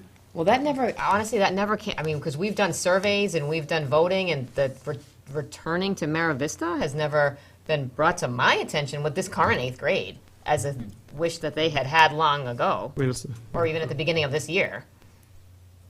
like they've been there, they should do other things. But Well, it's just, Would've been a I lot just. cheaper. yeah, it would Well, be and a lot that's cheaper. part of it too, is like, if it's, are we eliminating a lot of kids by saying that the DC trip is it, and this Well, is that's how true. much I money mean, you it have should to be- It should be have? based on what fundraising is done, because that might be out of the reach for some people. Right, it's and not that's fair why, to them. you know, Yeah, I if, agree with if that. you put it to them, these are your 2 choices, or these are your 3 choices, this is how much fundraising you have to do for this, this, and this. But they can all be educational, so I think that's something that needs to be discussed. I don't personally care where they go, and I want to, I say that, but I really do. The class that went to the Water park. water park really bothered me. I think it should be something in an educational venue, but Yeah. I really worry. I know, have we gone to Washington DC 2 years or 3 years in a row? Only one, Yeah. So this is our second. but not in a row. Okay, yes, okay, so that would make sense to me. My only concern is the struggle for the money. Right. And at the end, we start to play, not so much, I hope this time, but the previous time, some shenanigans with some monies out there that, and all of a sudden you want to take monies that were meant for education, for a trip, and blah, blah, blah. So that's my only concern. I don't mind helping the special education like we did this year and things like that, but Perhaps if though, they having some, decide to go to Washington DC, it should be on them. Well, and that's why Their money. I'm also They're the ones looking paying for at it, too, if so. it's going to cost each kid more money because it is a smaller class. And it's a lot of money. I think it's a big financial A lot of it burden. is the fundraising too, and if you have a class, like this year's class, so there's a lot of kids that were really into the fundraising. Mm-hmm. You get a class where the kids are not into the fundraising, and you are. So who was in charge this year? Becky Rush. I rest my case. I know. And two And that's points. my concern. 2 points to make about that is if you want, and I've only experienced it here in the last 2 years, but I've been in other schools that have looked at it differently. If you're really going to look at 8th grade having a culminating class trip, you really need to make these decisions in 6th grade about where they're going to go. If they're going to have a vote and they're going to weigh in and they're going to see where they want to go. We tried to do it last year where we put it out to a vote and we were going to go to Pennsylvania and go to here and and we ran out of time and we ran out of money and we couldn't do any of it. So if it's going to be a big trip, which I agree is costly, looking at next year, they're looking at an $800 trip because the class is so small. It's something that should be looked at long-term. As a 6th grade class, we should be looking to vote on where we're going to go, and then 7th grade fundraising is dedicated to that, and 8th grade fundraising is dedicated, because you can't do it. 25, it's a shock that we were able to raise close to $20,000 in 1 year, and it is attributed to the tireless efforts of Mrs. Rush. Miss Rush, for what she did. She was on it all the time. She had a committee. They communicated well, and they communicated often, but you're right, you're not going to have that all the time. And it needs to be extended over a longer period of time. 6 months is not enough time. I agree. I just, that's my only concern. I think every kid should get a chance to go to Washington DC. I'm concerned that some of the kids that don't go aren't ever going to get a chance anyway. But it's got to be on them. It's got to be their money or the parents' money, et cetera. I don't know. And I know my daughter goes to something in New York every year, but she has her own money. She has a job, she has her own money. She's gone with her class to beauty whatever down in New York 3 or 4 years in a row, but it's expensive stuff.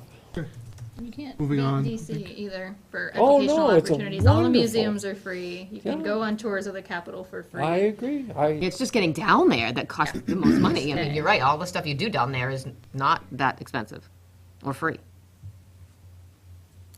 So, that's, I mean, looking at next year, she's just looking at getting that group of parents together and looking to figure out what we're going to do. And if it's not a DC trip or it is a DC trip, she just wants to start planting seeds before the end of the school year so parents know in advance what the commitment is going to be and they can start fundraising early.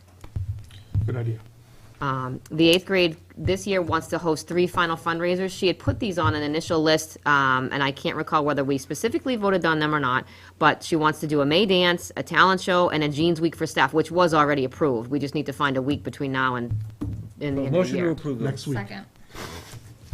Yeah, right. Wednesday. Are we good with the All in fundraisers? favor? Yep. Aye. Yes. Thank you. Here. 7th grade parent meeting, you don't need to know what that. DC participants is the actual list, plus 1 chaperone. That's just informational. When in Rome, Baker Street, right? The rest is just informational. But she's trying to give you updates as often as possible. The wish list budget request, we had talked about the curriculum work, and we had talked about whether or not we would be able to spend some money on some curriculum work, and you were looking for more information, and I put it out to staff. I asked for volunteers. I asked for people who wanted to do it. We talked about the 3 areas. I didn't get a very big response when I brought it up to staff, and that was back on the 11th of April to prepare for this meeting. I got information shared with me today that there's a list of people that includes probably 10 or 12 people that have been having some conversations but haven't made them official or haven't made them clear. They would be interested in working on it. I can continue to work with that group. Donna Turco has been doing some work on it. I have a preliminary draft, in more detail than what's in this budget when this went to print, or in this request when this went to print. But I can certainly continue working with them to formulate that in even more detail now that I know that they've been talking about it. It just hadn't come to my attention until this afternoon. So what I had at the time of printing is in your packet. I've gotten more information.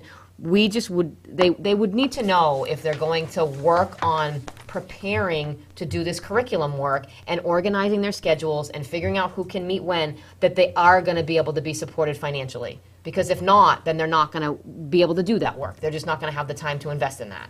Motion to approve up to $5,181 for curriculum work over the summer, over the summer. Second discussion. I So thought we. I don't, I'm Hold gonna on, vote hold on. for it, but I would like to know, when it's overdone, what this got us. I really would. I don't want, when you're done with it, what did we get out of it? Well, we'll produce documents that we'll share with you. Okay, Whether they're a that's list what of I'm power asking, you know. standards for math, or they're a list 5,100, of whatever it is. scope I'd and like to sequence for know, science. when it's over with, what did that money buy us? Why don't we just get a head nod that you're going to approve in the vicinity I of don't have a problem with that. $5,500, and then at the next meeting, when we get We can get details, more details. we'll bring back details of exactly what the work's going to be and how many people and the hours and everything else. That way, you'll know exactly what you're approving. Because the proposal that they gave me today talks about 3 different days of work that they would do, because they're trying to get representation from K to 8. They're trying to focus on reading and language arts curriculum in particular, because that's where we've made the most progress. But math and science still could be potentially addressed. But there's a group that really wants to continue work on the reading and LA curriculum, and they want to do it over potentially either 2 days or 3 days. Shane, you had something? No, I think it's a great idea, but I think what we were requesting is like, what are they going to be doing? I mean, I guess I'm asking too much, because from what you're saying is that they don't really, like, if they're going to work 3 days, I'd like to see what the 3 days are going to be about. Right. The outcomes are going to be. So it And sounds that's like, what we're drafting, and that's what we have So to. it sounds like they So wanna come back. we're just like a meeting behind right now. it sounds like they want to come back with more details and a more firmed up proposal. So we can approve the 5,500 and then have more details. Or we in the could next one. table it for now until the next meeting. Yeah. Right, so we will withdraw. I'd- Like Dr. Godomsky said. Right. I'd like to approve it so that, the teachers feel confident that we're going to approve it. I feel like it's curriculum work. We're asking them to do curriculum work. We're saying that curriculum is important. Let's prove that to them by, So like, if we do approve this tonight, then we have to be ready for them to come back at the next meeting and say, well, it's actually $400 more, right? Yeah, I mean, you don't have to even do the dollar value. I That's fine, think that's fine. a lot of them are in the audience. They just want to know that if they're going to try to spend the time to do this proposal and commit to dates that they all can meet, and that they are going to look at certain different tasks for their time, that they're going to be able to be compensated for it. And I can give you more detail well, on that. I'm just and saying, we can approve up draft to out a this schedule. amount. They work within this amount to get the people that they can get, because that's what she's proposing. But their draft is going to potentially look different than the original drafted a month ago. That's fine.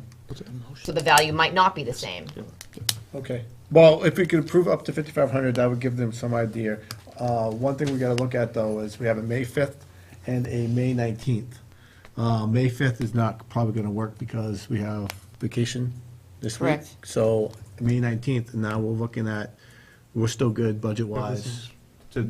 If Yeah, that'll be fine, because I would anticipate that the work, see, we're a little lucky this year that we're getting out fairly early with not many snow days, because we've got that last couple of weeks in June where we can utilize it, where if we're getting out a little later, we can't. So we're still fine on the second meeting of May, bringing that forward. Okay. So May 19th? So we currently have a motion to approve up to $5,181. I'd like to amend that to $5,500. 5,500. Second. Okay. Any discussion on that? We done? All right. All in favor? Aye. Aye. Opposed? Motion passes. Thank you. We'll get that working out. Building and grounds, that's on there. Technology's on there. That's it for I have just a few things to add from when the written report was published that are not in the written report, but they will be in the notes because I've already given them to Sue. That Mara Vista, I have a message from Ms. King. I want to thank the board for their contribution toward Mara Vista tuition. It's a great help for our Northwood families that you see the value in this program and are able to support it financially. With the contribution of a Mara Vista scholarship and a PTA contribution for 3 students, we had 100% student participation. This is the first year they said they can remember in quite a long time that every single 6th grader went. They didn't have anybody that did not go. All the students had a rewarding experience that they will never forget, and Ms. King says thank you very much again for all the support. Science fair update, the students in 7 and 8 are finalizing their science fair lab reports right now. The end task represents the final step of a 4-month process that is the Science Fair Inquiry Project. Science fair has been occurring each year at Northwood School for more than 15 years. Over the years, the details and focus of experiments have changed, but the central goals remain the same. The Science Fair Inquiry Project work starts with students choosing an area of interest related to their grade level science and engineering topics. Students then learn how to do research for scientific information, reading expository text, and analyzing multiple sources of information to develop a higher level of understanding about their topic. The information is synthesized and organized into the background research paper. Then students develop a testable question and design their experiment, selecting variables to explore and to control. The inquiry science practice takes students beyond the basic scientific method cookie cutter labs and activities to ensure that students get an authentic sense of the scientific process. As students conduct their experiments, they are making observations, recording multiple types of data. Once the data has been collected, it's time for students to analyze their findings, look for patterns or lack of patterns that they can compare and contrast to research findings. The science fair embeds the goals and standards outlined in science in the current New Hampshire state science curriculum, as well as the next generation science standards. In addition, the project applies Common Core math, reading, and language arts standards. Science fair project culminates in the student presentations and peer evaluation process, which models how professional scientists share their work with peers. The students' display boards, which summarize their work, are available for viewing on curriculum night in May, which is the 4th. Many thanks to Ms. Lenhardt for all her efforts to support this worthwhile experience. We just want to make sure people know that this is, obviously, it's something that the school's been doing for quite a long time, and we wanted to invite people to make sure, if you have an interest in that you come see the projects on May 4th, because they will be on display. The kids are working really hard on them, and the more people that come through, the more opportunity they have to explain their whole project, their results, their findings, to people beyond the families that have seen them working on them for 4 months. What time is that at? It's 6 to 7. 6 to 7 p.m. on the 4th, in the gym. And when did it start? When did what start? The science fair, 15 years, she said. Excuse me. Northwood School's been doing it for 15 years. Science fair, science fair, science fair. I thought somebody told me this week that the science fair started the year a man landed on the moon.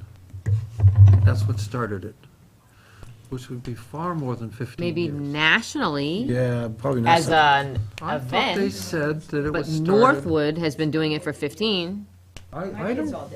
I don't think you're right on your 15 years. Well, it's Miss Lenhardt who's been here for those 15 years that's saying she's been doing it at Northwood for 15 years. Well, maybe she has. I think we've been doing the science fair for far longer than She that. says more than 15 years. She's been here for that. I think we've been doing it. I'm going to find out. I'm going to think about who told me that. Because I know we've done it a long, long time, but I think it was started the year the. Move on with we school landed on the business. moon. Yeah. So, just a little tease here for 3rd grade. We have a winner, which is something that you guys don't know about. But we have a winner in a contest, the grade 3 class that Miss Wimsatt runs.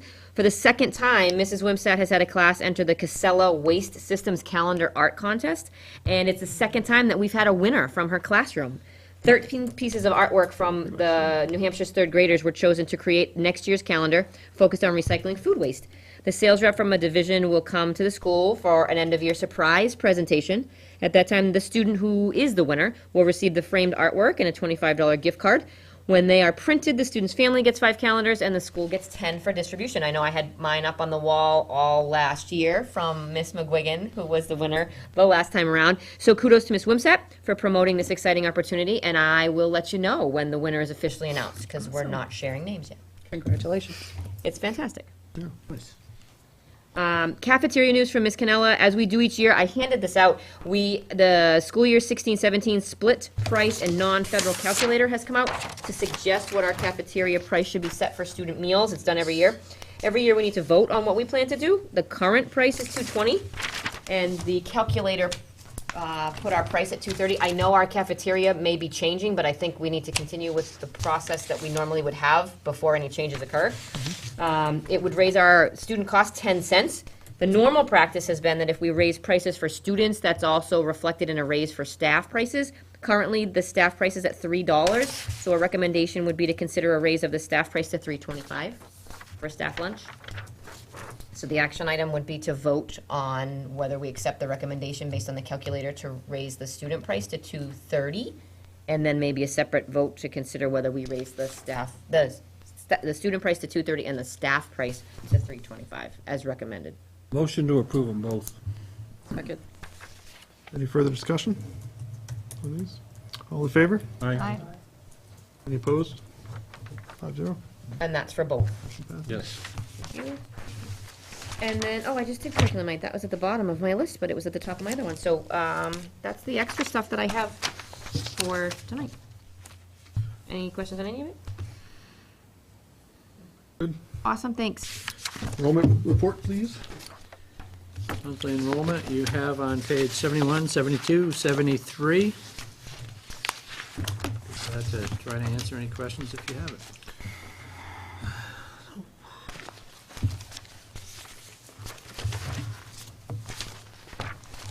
So I've looked at this for a long time, and I should have asked a long time ago, what is the in-out? Do you know what that means? Because I don't follow that on the Co-Brown monthly report. It says Nottingham out, and then it just says Northwood, and then in Northwood. Many out times we Stratford. have students that are moving from district to district. Right. And when that happens, they'll come out of one district and into the other district. So, So when we see Nottingham out, that means somebody left from Nottingham. correct. When we say Northwood, it's just a brand-new student to our Yep. town, and then the other ones are moves within the Correct. district. Okay, thank you. That's my other question. Because we account for kids down to the day, so when if a student were to move from Northwood to Stratford, when we get notification of that, then they come off of your bill and onto Stratford's bill and so on. Oh, that's a date, that's not Right. 3/, okay. I was like, 17 kids? I was like, Big movement. yeah, I was like, holy cow, all in the 12th grade? It was one family. So we gained one Co-Brown right. student, basically. That's right. One went to Stratford, one came from Stratford. Yep. Net gain of one Co-Brown student for us.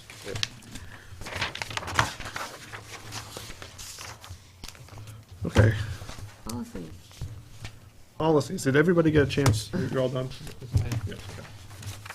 Did everyone get a chance to read the policies? They're certainly being did. sent out for a first reading, right?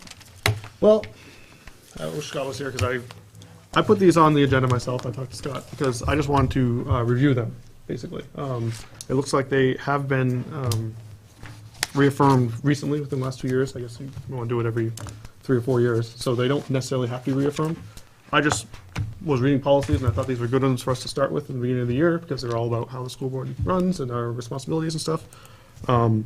I don't feel the need to reaffirm them, though we can. I just have, If you have any problems, if we want to discuss them and send them to policy committee, I think that'd be fine as well. I don't think what I had, I have 95, wait a second, I just have to find it. It's page 95, but I think it's 93 on the corner there, the nepotism one. The last two paragraphs say, I think I read them like 3 times, but they say exactly the same thing. Nice. Page 95? Yeah. So I think just one of the paragraphs. which So it's policy? 93, so it's 93 on the corner of the, Page 93, right? 93 on the corner here. Yeah. Yep. So the nepotism one, Goes through your last 3 paragraphs? the last BCB. 2. Paragraph. That's Yeah, it's twice. Yeah. Okay. Yep. So can we mark that one as to go to the policy committee? Or, I mean, I don't know. Or check it out and see if it's I a, mean, That's mark just- it as revised. Yeah, that's just a duplication. It's not really revising anything, it's just Okay. correcting the typos, so. That was the biggest thing that I found. the one thing I found very interesting on these was, well, I forget which policy it was, but one of the earlier ones that said that the board member, the board evaluation, Yes, which is due to be done in February. yes. And I don't believe for any of us that have been on the board since February that was ever done. Nope. For us, and I don't know what we should do about that. Is it something we should, Well, I think we have to Tackle set now? board goals and, Right. look at those goals and, I think, because we can't evaluate ourselves if we. well, right, we'd be evaluating the old board, right, if we did it now, which doesn't make sense. Dave's gone, but, anyway, this is something I think we should put on our list, and I would really like it added to the, school board calendar, the long-range calendar, Yep. if we could. For February. We have to, What? Work of the district? That's Penny, You're talking about page 77? yeah, and the Page treasurer 77, is yeah. right here. The policy is actually on the page before, 76, yeah. Penny Hempel. I think. Yes. I couldn't think of her last name. Yeah, Hempel. policy BA is school board self-evaluation and goal setting. And 77 looks like it's the template we use to evaluate ourselves. The policy BAR. Yep. I'll put that on. Yeah, that'd be great, because we definitely missed the boat last year, I think, on that. It seems that some of these are redundant. Yeah, the first two, they I seem mean, like that. I'm Yeah. concerned about that. So again, my what do I want to call it, of the year is attention to detail. So if you just start on page 76, and then you can go on beyond if you want, down at the bottom, legal references, and then adopted by the board May 15th, adopted by the board August 21st, adopted by the board, but we re-adopted this last year. I know that because Keith McGeegan was, Which one are you talking about? Which page? well, maybe that's why it's there. 26, no, I mean, I think this is like the proposal. Okay, This would be so- us for this year. That's why that's there, revised by the I board? think so, There's yeah. no date on it, then nothing's Okay. been Right, done right, yet. because we didn't revise it, we didn't No, reaffirm we it. haven't done anything. All right. Are we going to look at the redundancy? Or just leave it? I mean, Well, if Redundancy they're, between what, like policy BA and BAA? yeah, I mean, there's several in here that are almost identical if you look at them. but are they required by law or anything like that? So I guess if we're going to look at redundancy, then we need to send it back to the Well, I think, yeah, committee, I think any right? change what we'll do, I mean, we should note it, Yeah. see what we want to do, send it back to the policy committee so that Scott can look up the laws or whatever and Yeah. find out where we are on that. And, Something about policy committee stuff we talked about last meeting was getting a quote. All right. Yeah, I've got that. Okay. Okay, that's part of your report later? Yep. Okay, Okay. good, good. Yeah, no, I agree with you, Tim. Some of these are redundant, and we should note them. Oh, you're on the policy committee still, right, Tim? So, Yeah. if you could note those and,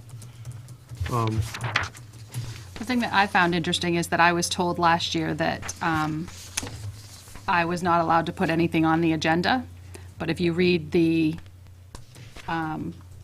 policy, which one? any board member can put anything on the agenda. So I just wanted that noted for anyone else, because Do you know, do you remember where that I is? don't remember what policy it was, I'll but read it I again. was told last year that everything had to be approved by the chair So, to be put on the agenda, but that's not according to the policy. Any board member can put anything on the Right. agenda. another one that I found interesting too is that the agenda needs to be set 5 days before and distributed to, I think, the teachers' union and everybody else. Which is why I couldn't add her to the agenda today, because it was the day before. Yeah, anyway, just wanted to point that out. So if you do want to add something to the agenda, make sure you do it a week ahead of time or whatever.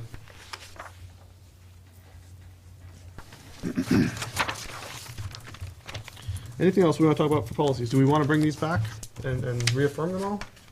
Or, I mean, I think it's good to at least send them to the committee and make sure that there's, the redundant ones are pulled out, and the ones that, I mean, if we're looking at, Bob's gonna give us the quote, and if we're gonna look at, I assume they're gonna look at those school board policies also, and if they're redundant and we don't need them, and, okay, maybe we should make a list of the ones that we should send that way then. I know BA and BAA say essentially the same thing, so that's one of them.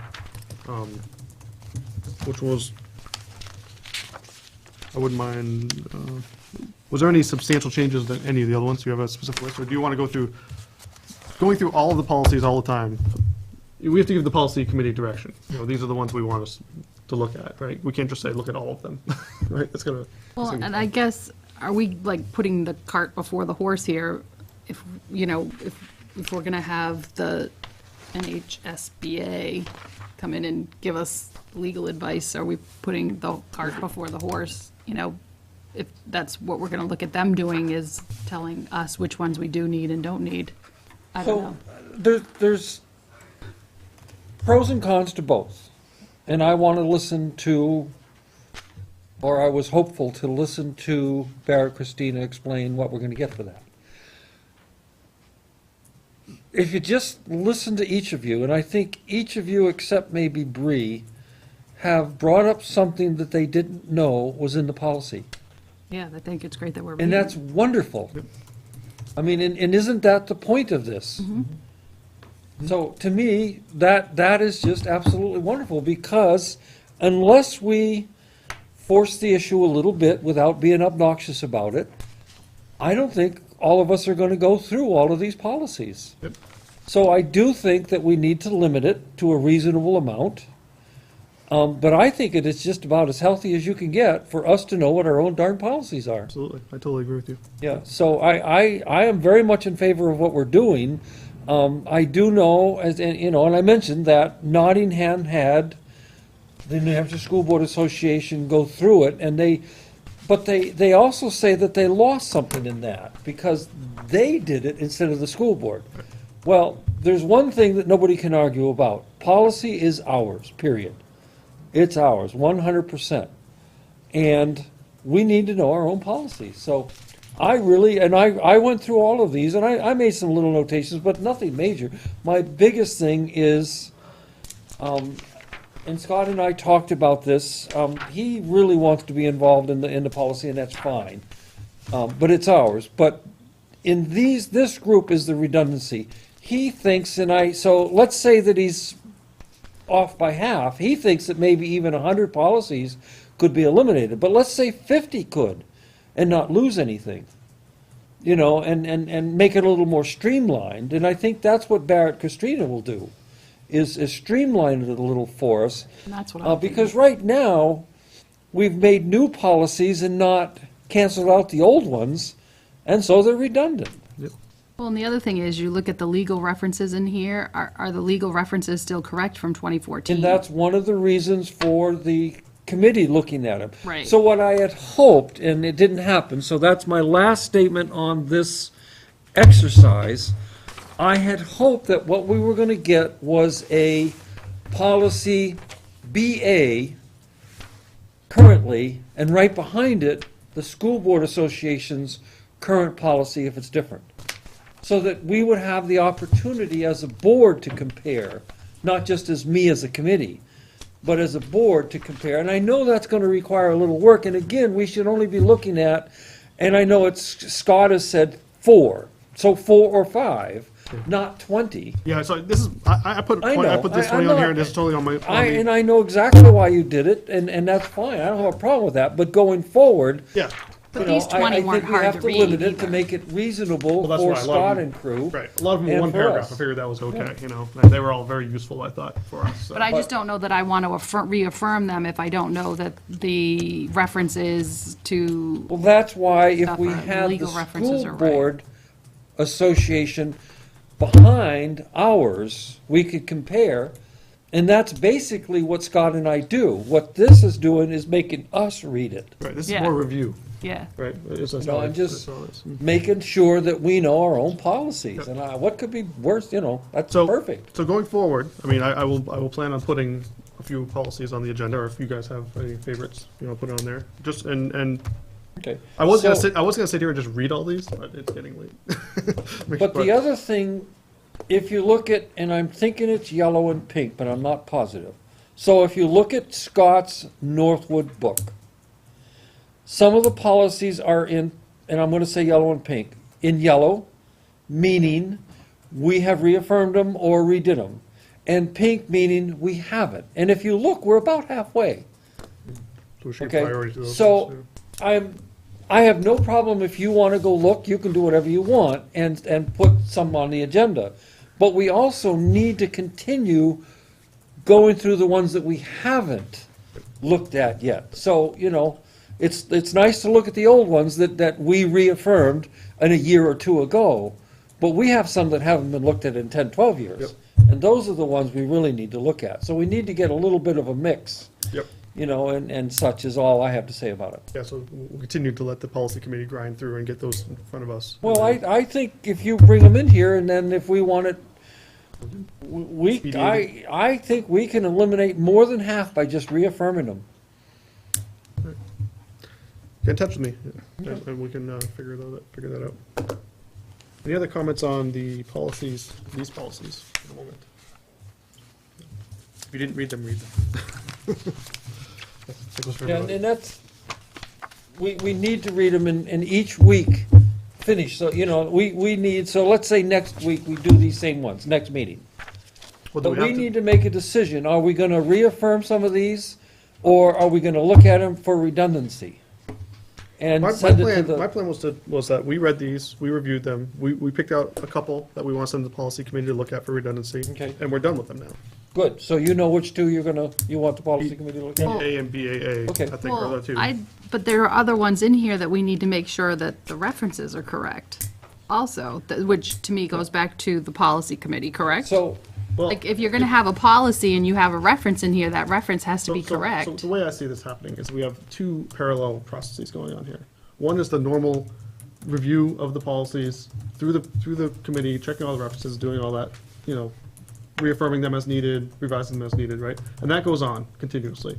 Also, I want to have a second tier, which is just us getting a couple policies, regardless, just reading through them, make sure we're familiar with them, see if it's something we want to ship back to the other, put it in the crank for the rest of the stuff. But I don't feel comfortable reaffirming No, I or wasn't- anything. No, Okay. my plan was not reaffirm any of these. Okay. These are just for review. Okay. In my opinion. right? Okay. I mean, if the board wants to go and start reaffirming these, we could, I think, but I'd prefer to not do that. Not these until are I know that the all legal Bs, references and and the stuff Bs are are- done. We're done with the Bs. Right. We're into the Gs These have and been, headed these for the these have been Js. reaffirmed recently, so they're not on our to-do list of things to do. Okay. But I mean, if your policy committee is looking at these, they could recommend back to the board, these are 5 that you should consider reaffirming, these are 5 that you could get rid of, and these are 5 that need to go for first reading and second reading. So, I mean, you can work through your policy book that way. But I agree with everybody that, there's a lot of policies in all of the districts that the board isn't aware of the content. I mean, it's really, some of it's a little dry, but even just scanning through the policies is a real healthy activity to do. Okay, you happy with this? Moving on, personnel report. Okay, I've got a few other things here as well. Personnel report on page 108, you see 3 informational stipends for people that chaperones for Mira Vista.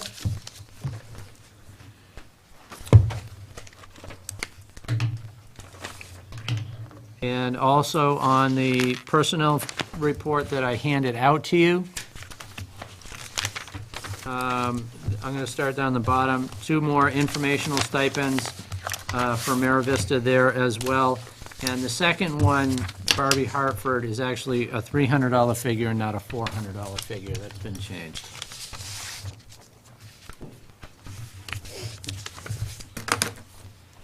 So they've already been?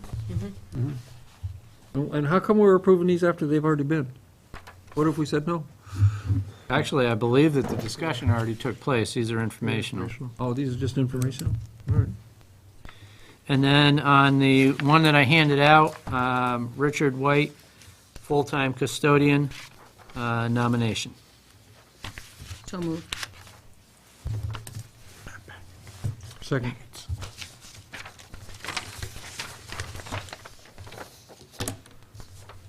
Any discussion? Is this, are we up to staff now? We're good? Should be, Right? for the day, Knock on wood. Tomorrow might be different. just saying. All in Taking favor? the sign down. All in favor? Aye. Opposed? No? Accepted. Thank you. On page 109, you've got a request for consideration for accumulated sick leave. So before we go on a motion with that, we have not made any decision about staffing for food services yet, unless I missed it last week, right? It wasn't in the minutes. We haven't actually done anything yet. We have not. So in my opinion, this is premature. I mean, I'm okay with it. I mean, it makes sense to me, and it seems.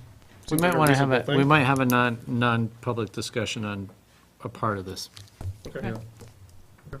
So we'll wait and So we'll move, That's we'll fine. move that to non-public. Let's see, a couple of other things that I added to my list here. School day, start time, I had a discussion with Wendy today, and actually Wendy called the bus company and got some feedback as to what our timeframes would be. And you'll see there that that we're recommending a proposed start time of 7:45. That would get a 2:15 dismissal time, and allow the buses to be rolling hopefully at 2:20, 2:25 at the latest. And this is the issue where we were a few days late. Did we ever send a letter to the teachers? Well, see, we're in between contracts right now, too, because this particular contract doesn't kick in until July 1st. But we still need to, it still makes sense to set this start time as soon as we can. So what does their old contract say? The old contract was, 2:30 dismissal time. yeah, we had a all on that 2:25 dismissal The time. handout that he Just gave you. had it. Right, so we'll either, This year's- 2:25 either way, we dismissal. do need to talk to them about this. It's a 10-minute swing. It's this year's time and next year's time No. is a 10-minute swing. Their new contract says that we have to let them know by a certain date if we want to move the time, Yeah, I believe it's March 15th. whatever, and Oh, we March were late 30th. for that. Does March the old 30th. contract say that too? No, And the old old contract contract does not. That's what we we don't have to worry negotiated about this it. year. All right. Right. The old contract had more specific Dismissal time. dismissal time. Right. That was one of the issues. so this is school starting at 7:45. It's a 10-minute shift. It's a 10-minute shift. The only, I mean, I just don't see that big a deal. The only thing that did make sense to me in our negotiations was the issue that brought, if a teacher has children in another school and this kind of interferes with dropping off kids or whatever, that's the only time that really seemed to bother them. Was this, about starting times, if they have kids in another school, not this school, so in other words, if they live in another town. Yeah, sure. It sometimes would interfere, at least it did for one or two of the people. Well, and that I we- think that's why we need to let them know as soon as Yes. possible Yes, to make plans for next, because this will be next year. yes. So what is the issue? Is it because It's co-brown. Northwood Transportation cannot meet the times? Or is it because the contract? No, The issue is the well, bus. they're both issues. So I know, but the contract, so, I mean, the teachers, the Teachers Association would probably say yes or no on this, on these times if we pushed it back. But the main reason why we're doing it is because of Northwood Transportation. Correct. Correct. Well, no, the main reason we're doing it is because of Co-Brown. So, because of the time we're getting out and taking the kids out, and then they have to get to Co-Brown, they're getting to Co-Brown late. And that is irritating Co-Brown. But this is a Northwood Transportation issue Well, I because understand. they have a contract with us to transport Yes, our but kids. they're all our kids. Well, Whether- that's what I'm saying. They have a contract with us to transport our kids. That's correct, yes. They have a certain number of buses that we pay for, and they can't make it work the right way. I understand, but I'm So I just- don't think it's a Co-Brown versus us. But understand that there's a cost factor with this too, because they could solve the problem, but it may be adding another bus to do that, so. But we already have buses that are only half full, quarter to a half full, trying these to big, solve- huge that's buses. what No, we're I trying to solve. understand that. Yeah. I mean, But they operate under a set of constraints, and right now they're very tight constraints, and it's difficult to make this work. So we're trying to fix that. I just don't feel like we should put the strain back with the teachers to make the bus company. It just doesn't, Well, part of it is that if in the past we had 6 elementary runs, and because of the tight time frame, we had to increase it to 7 so that we could fit, and so we are paying $34,000 extra more. $1,000, and now we're still adjusting times. Right, well, the hope is that when we adjust the times, we can go back to the 6 runs and cut $34,000 out of our budget for when we renegotiate. When does the our contract end for? It's 2 more years. Two more years. 2 more I think. years. Yeah. We did a 3-year contract. So we're gonna be down $70,000 and possibly making a whole I bunch mean, of teachers mad. we could adjust at 5 minutes. Co-Brown's time is the tight time. That's the Yeah, I mean, variable that's this not is- changing, is the co-Brown dismissal time.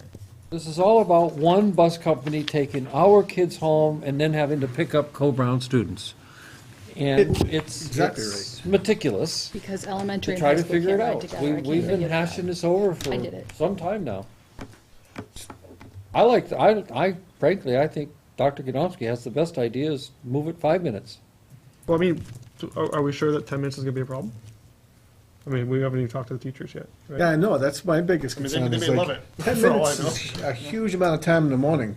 They're not in their You're 30 seconds late for the bus, you missed the bus. So, 10 minutes for a teacher to get kids on or off the bus and all that, or even parents themselves, which, they'll have to adjust. But, I mean, that's a huge, 10 minutes is huge for morning time. Afternoon time, it could go anyway. It's a little bit different. But morning times for teachers to have kids, that's going to be quite difficult. Wait, what are you saying is the challenge? I think it's a challenge because, you're taking 10 minutes away in the morning, right? Now, it could conflict huge amount for the teachers by dropping their kids off at their own school if they need to. So starting their morning routine to Yeah, get here for 7:20 I think we're is what putting you're a talking burden about. on the teachers. Hey, we have to do this because of our contract with the. But what's the difference between that and my work saying you have to be there 10 minutes earlier? Or your work saying you have to be I there know, 10 I minutes just- earlier? But I'm just saying that can happen We too. set a time at 7:55 and 2:25, and we gave an extra bus to make this happen, and now it should, Northwood Transportation should make it happen. We gave them an extra $35,000 for an extra bus. The burden's on them, it's not on us. That was, yeah. I don't disagree that the burden's on them, but they have told us pretty plainly, since we changed this last year, that they're unable to take our kids home and then get to Co-Brown at the right time. That's what they're saying to us, that they're unable to do it. Well, it's not even taking our kids home, it's leaving our parking lot to get to Co-Brown to pick them up. And we added the crossing guard back in, which was another expense on top of it to Which help we with don't have in this. next year's default budget. So that was another expense that we've done. Do we know next meeting or two how much crossing guard for the year will cost? An hour a day? Yep. And I'm sorry, and this is probably because I'm new, but I'm sure we've had this conversation before. Has Mrs. Delisandro come in and explained A all number this? of times, yeah. She's very amiable to coming in and talking with us. Yeah. She's not, it's just not quite working. And I don't really think we want buses running around too fast and et cetera. We tried on the high school level, but I mean, to shorten routes and a number of things, and I mean, that got more people in here than any other single issue. Didn't go over well. We should do that We again. were Get more changing credit. their lifestyle because of it was just craziness, Yeah, I mean, it was a big discussion. It's not, it was not, And don't then take it lightly. No, not at all. this proposal here, has this proposal gone to Mrs. Delisandro? And Yes, that's and- definitely- and Came she- from Ms. Delisandro. This came, so she wants the 10 minutes. That's what she Okay, is asking okay. for, that's The her 10 request for minutes. us to consider that proposal. And that's about correct, because I know from doing traffic with Officer Potter that it is about a 10, sometimes they're there on time, but it's very rare, but it's a fluctuation of 10 minutes. That the kids are just waiting there to get on the bus.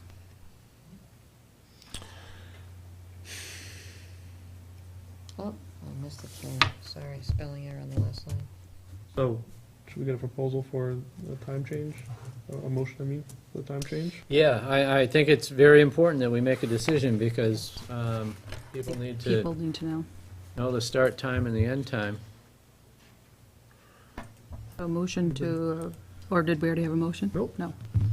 Motion to move the start time to 7:45 and the dismissal time to 2:15 for the 2016-2017 school year. Second.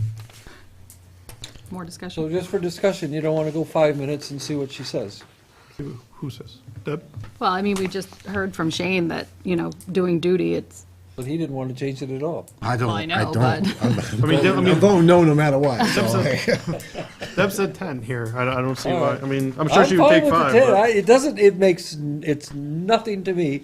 They can come to school and I'll bring them if they want at 6 o'clock in the morning. I'm up.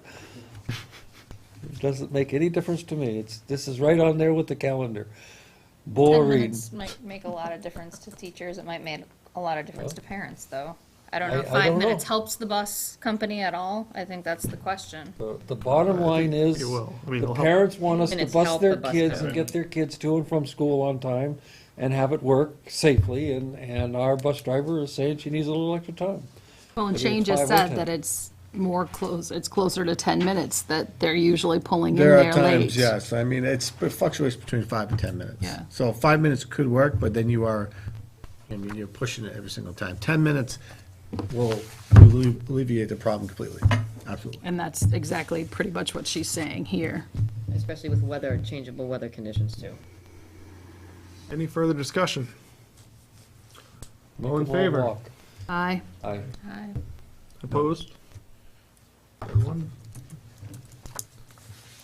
Okay, so 7:45. So, Dr. Godomsky, if this being approved, does this become some official statement that you send out to the staff? I Yeah, send out to the staff? I'll notify them. Or Deb gets notification too? Yep, I'll take care of that. And you're confident in our contract status? That we're okay? That fits in the contract, yeah. Okay. Let's see here, where am I? Oh, just an FYI, we had said at a board meeting that we'd let you know before we post positions. We need to post a grade 4 or 5 position. We've got a teaching position that we need to post, so just wanted to let you know that that'll be happening.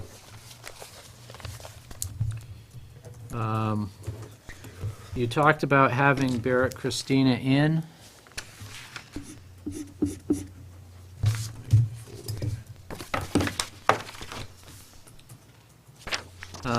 He said that he is available for either the May 19, June 2, or June 16 meeting, so whatever your pleasure is, we can set that up. June 2.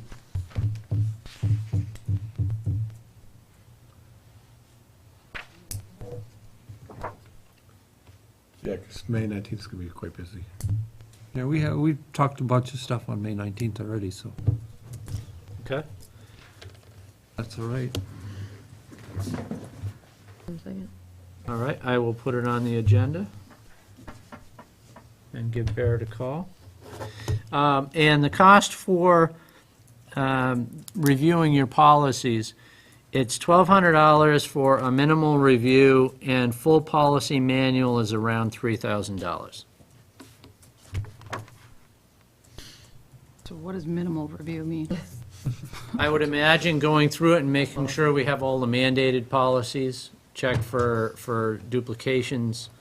I mean, that's something that you don't have to decide now. When Barrett comes in, you can ask him what it includes. In the meantime, Peter Perrin and Sue, I think those are the only two that were on when they did it for Nottingham. You could talk with them and see, because when I talked to them, they seemed to be happy with what they got for the minimum. I think at that time it was 900, so prices have gone up. But Okay. So I'll set that up with Barrett. The Principal Search Committee, I'm putting that together. I plan on having myself, Mr. Runing, Michelle Cremoni, a teacher, a para, a parent, and a board member. So if there's anybody interested in a board member being on that. I definitely want to be on it, so. You do? I just absolutely, positively want to be on it this year. I wasn't on it the last time, and I want to be on it, so. We all want to go out and fight?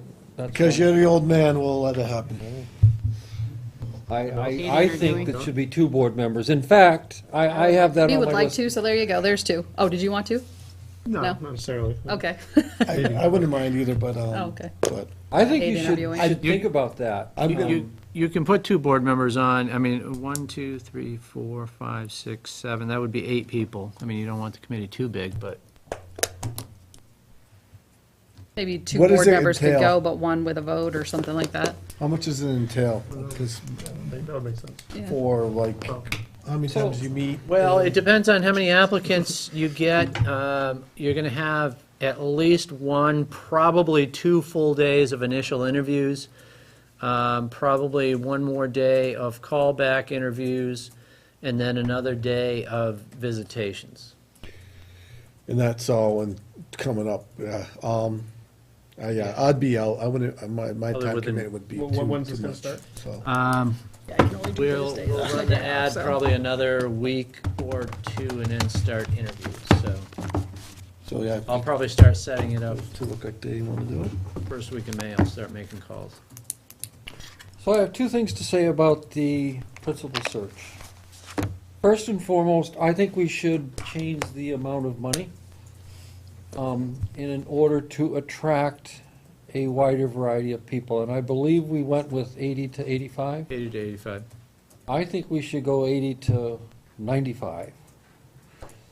Doesn't mean we have to give it. I think we need. Why weren't you on the committee last year? I think we need to get a bigger variety of principal. A bigger variety of applicants, sorry.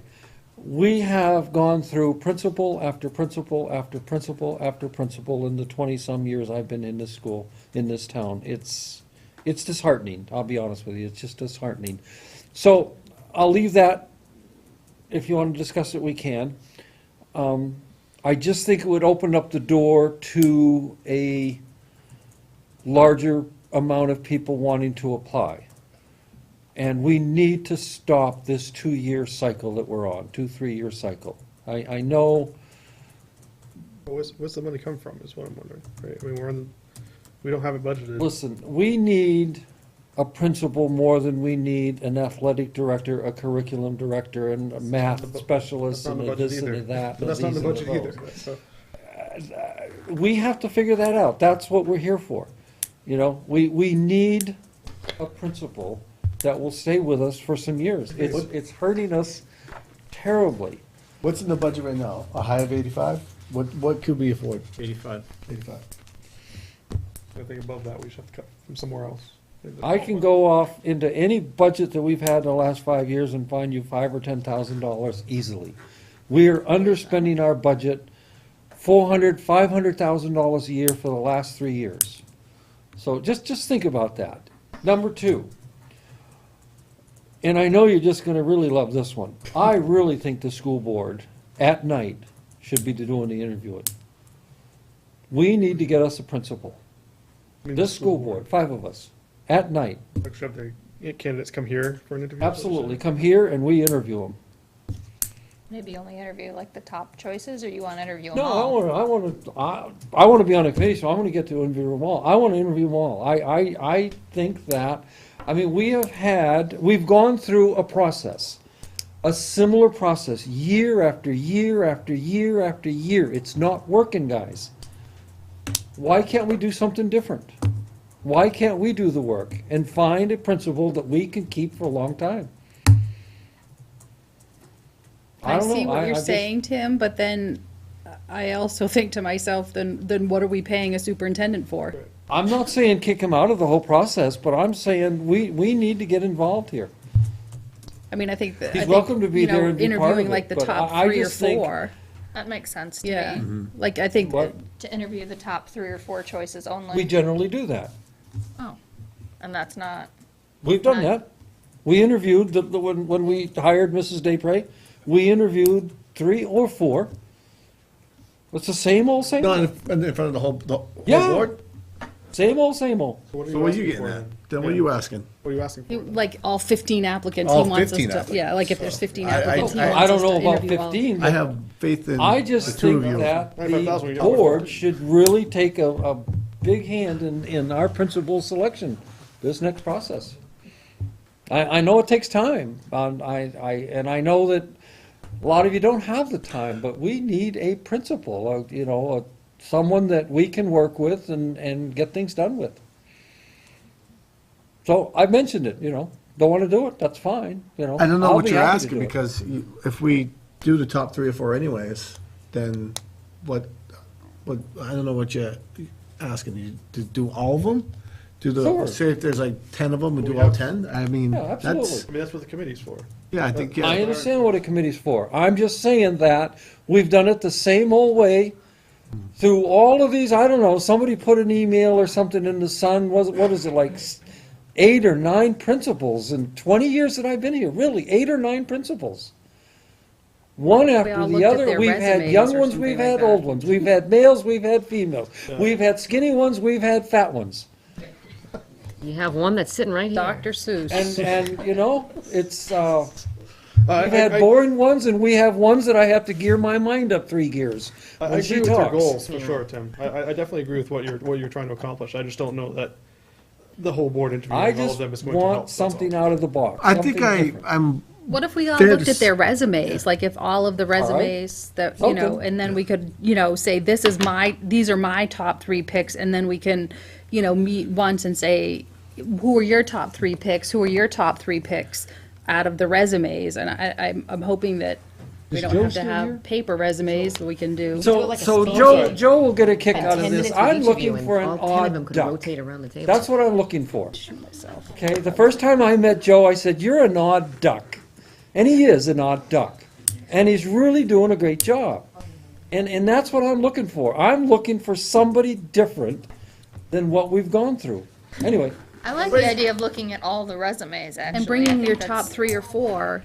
I think that's helpful. Instead of interviewing them all, at least we have the, Yeah, the that's beginning of the, it looks like I'm going to get the chance to talk to all of them, so. well, you do Yeah, that, all and the right, rest but- of us will read the interview, or read yeah, I the think resumes. it's fair to say that the 4 people that you pick for us to finally vote on are gonna be the 4 top 4 candidates. So I don't think we need to interview all 10 or 15 that come in. Because we're not the only ones that have to work with them. I mean, the teachers, I more think the importantly, committee have is to work with them, fine and narrowing Dr. it Godomsky has to down. work with them as much as I- we do. I think the school board needs a principal. I just disagree. I think the school board needs a principal that I we think can work with for a long Northwood time. School Yep. needs a Well, principal. it's, I think the only qualifications that we sitting here have is that the voters elected us. That's correct, and that's quite a bit of qualification. It's a qualification, but I don't think it qualifies us for conducting interviews and reviewing resumes. And I mean, this is why we hire a superintendent and to do these things. I mean, Some this of is. us have more And again, experience in I ask you, education how than does it others, work? though. Yep. Yeah, I'm not saying that we all don't. I mean, yeah, maybe some of us do, but in general, I don't. I know that. You know, I don't know what. And I what, do get the fact of what Tim is saying is, No, I- let's try something I different. do agree. I mean, I just don't know if that's the right answer. That's all I'm saying. Right, and I don't think we have to interview all 10 of them, but that's why I'm saying maybe if we just review their, and, we say to them, these are our, even if the committee doesn't agree with us, these are my top 3 picks, and this is why, or something like that. I don't see that being a useful activity to do, to tell you the truth, but hey, if people want to do it, it's not going to hurt. Right. Okay, so we have a committee. We have our nominations for the committee. Are we okay with it? We need to. I think so. Vote for this? So, So is it gonna be Bree and Tim? Tim, or or is it just Tim? is it like, These gonna take place at night? Now I'm confused, or are these No, gonna it's take during- place during the day? During the day. That's why If I can't can do see it. the resumes, I'll defer to Tim and let him take care of it. because it's a big commitment during the day. Yeah, that's it, yeah. Tim has all the time in the world, as he always tells us. So we'll get to approve the selection at the SAU. Apparently, you've picked out people already? No, Oh, I was gonna say. Okay, so is that going to come to the board? it can. So I'd like to see that come to the board. What are you asking? Sorry. For the Whoever's people on going to the be on the committee. committee. You want us to approve who's on the committee? Oh, Absolutely, okay. sure. So I'm sorry, Bob, you said a para, a teacher, you, I had me and Mr. Bruning, a parent, Michelle Cremoni, a teacher, a para, and a board member. Okay. So, I mean, we could, well, I guess not. I was gonna say we could vote on everybody, but I guess if you don't know the teacher or whatever, but I think that's, I mean, yeah. I can put the committee together and bring it to the next meeting. All right, anything else on that? And then nominate my husband for it. Just kidding. Are you done? No, you're Yes. not. Oh, yes, I you are. think that's all I have. I had Okay. paving down, but we already talked about that. Right. Tim should not be on it. No, I just had another. Next on our. Can I, agenda- sorry, Yes, just go ahead. real quick. Yep. Ms. Daypre had some input, please. No, I want to no. hear it. All I right. would love to hear it, All right, please. spill it. Please. I just was going to say it would be beneficial for the school if you looked at not just the selection of the candidate, but sustaining the candidate once the candidate's here. Very good feedback. Thank you.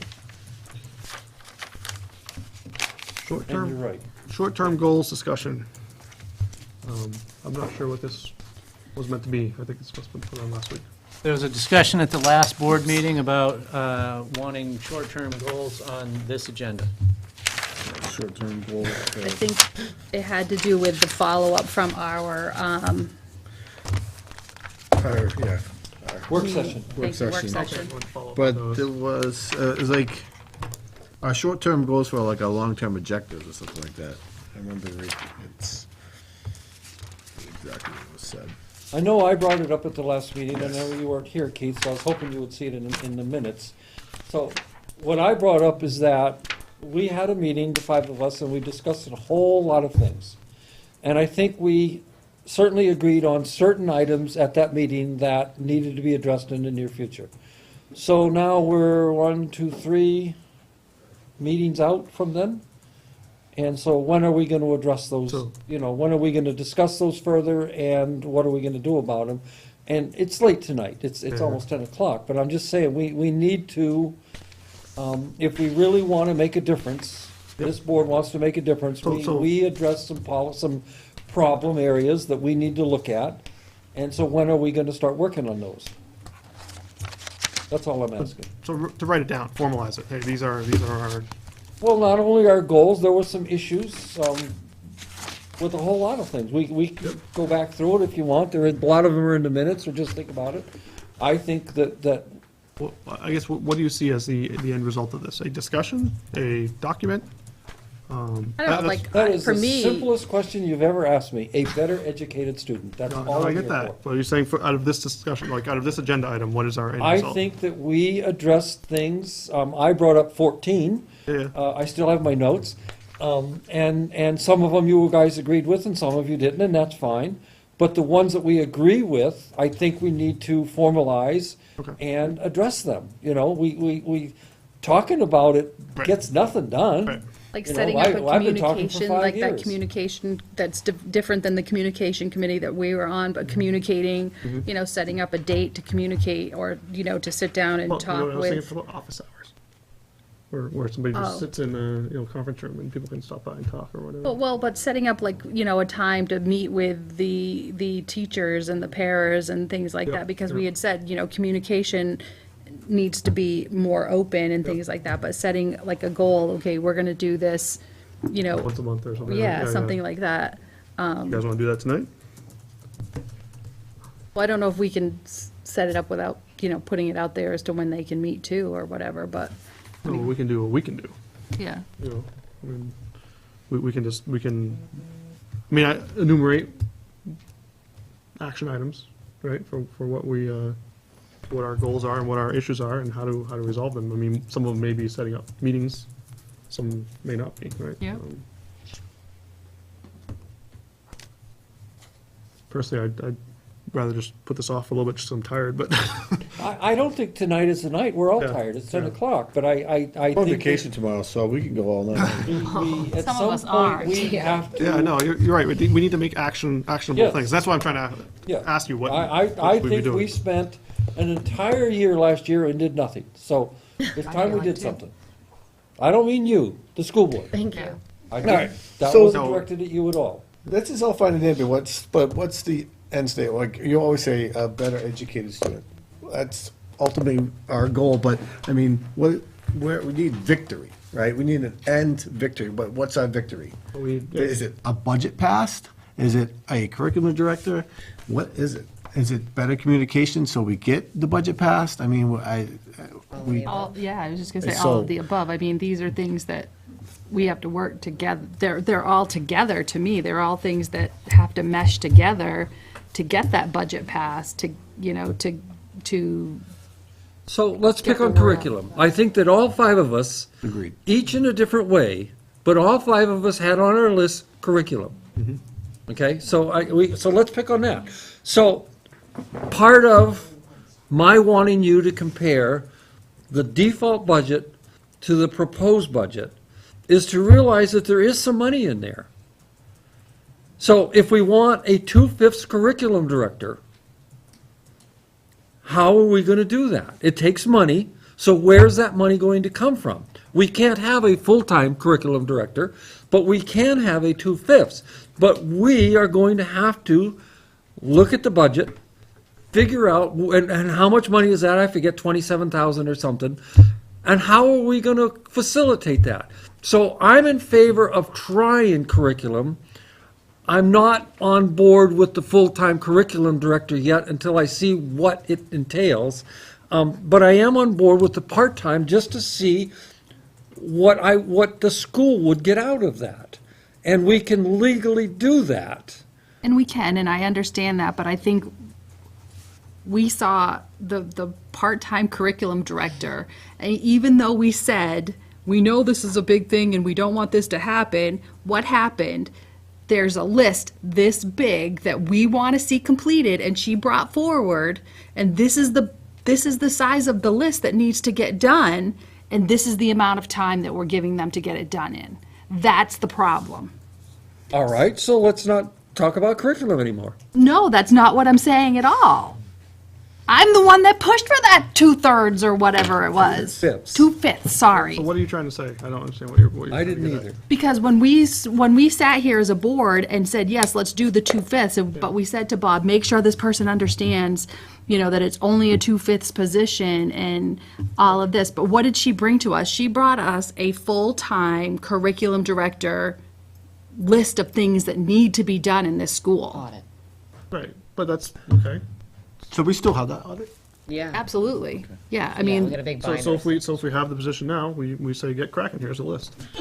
Right? I mean, for 2/5, you really think no, we're I mean, gonna? yeah, they're not gonna get through it. But I mean, we got to start somewhere. But it's we're better than- expecting this. No. Just like with the principals, we're expecting this and paying this. Yes. Just like with our Amen. teachers, we're expecting this that and in there, Sue. paying this. Amen. I feel like we're chasing our tails. So right now, for the curriculum director, we can do up to 2/5 if we find money in the budget to do that, right? The alternative is we have 0.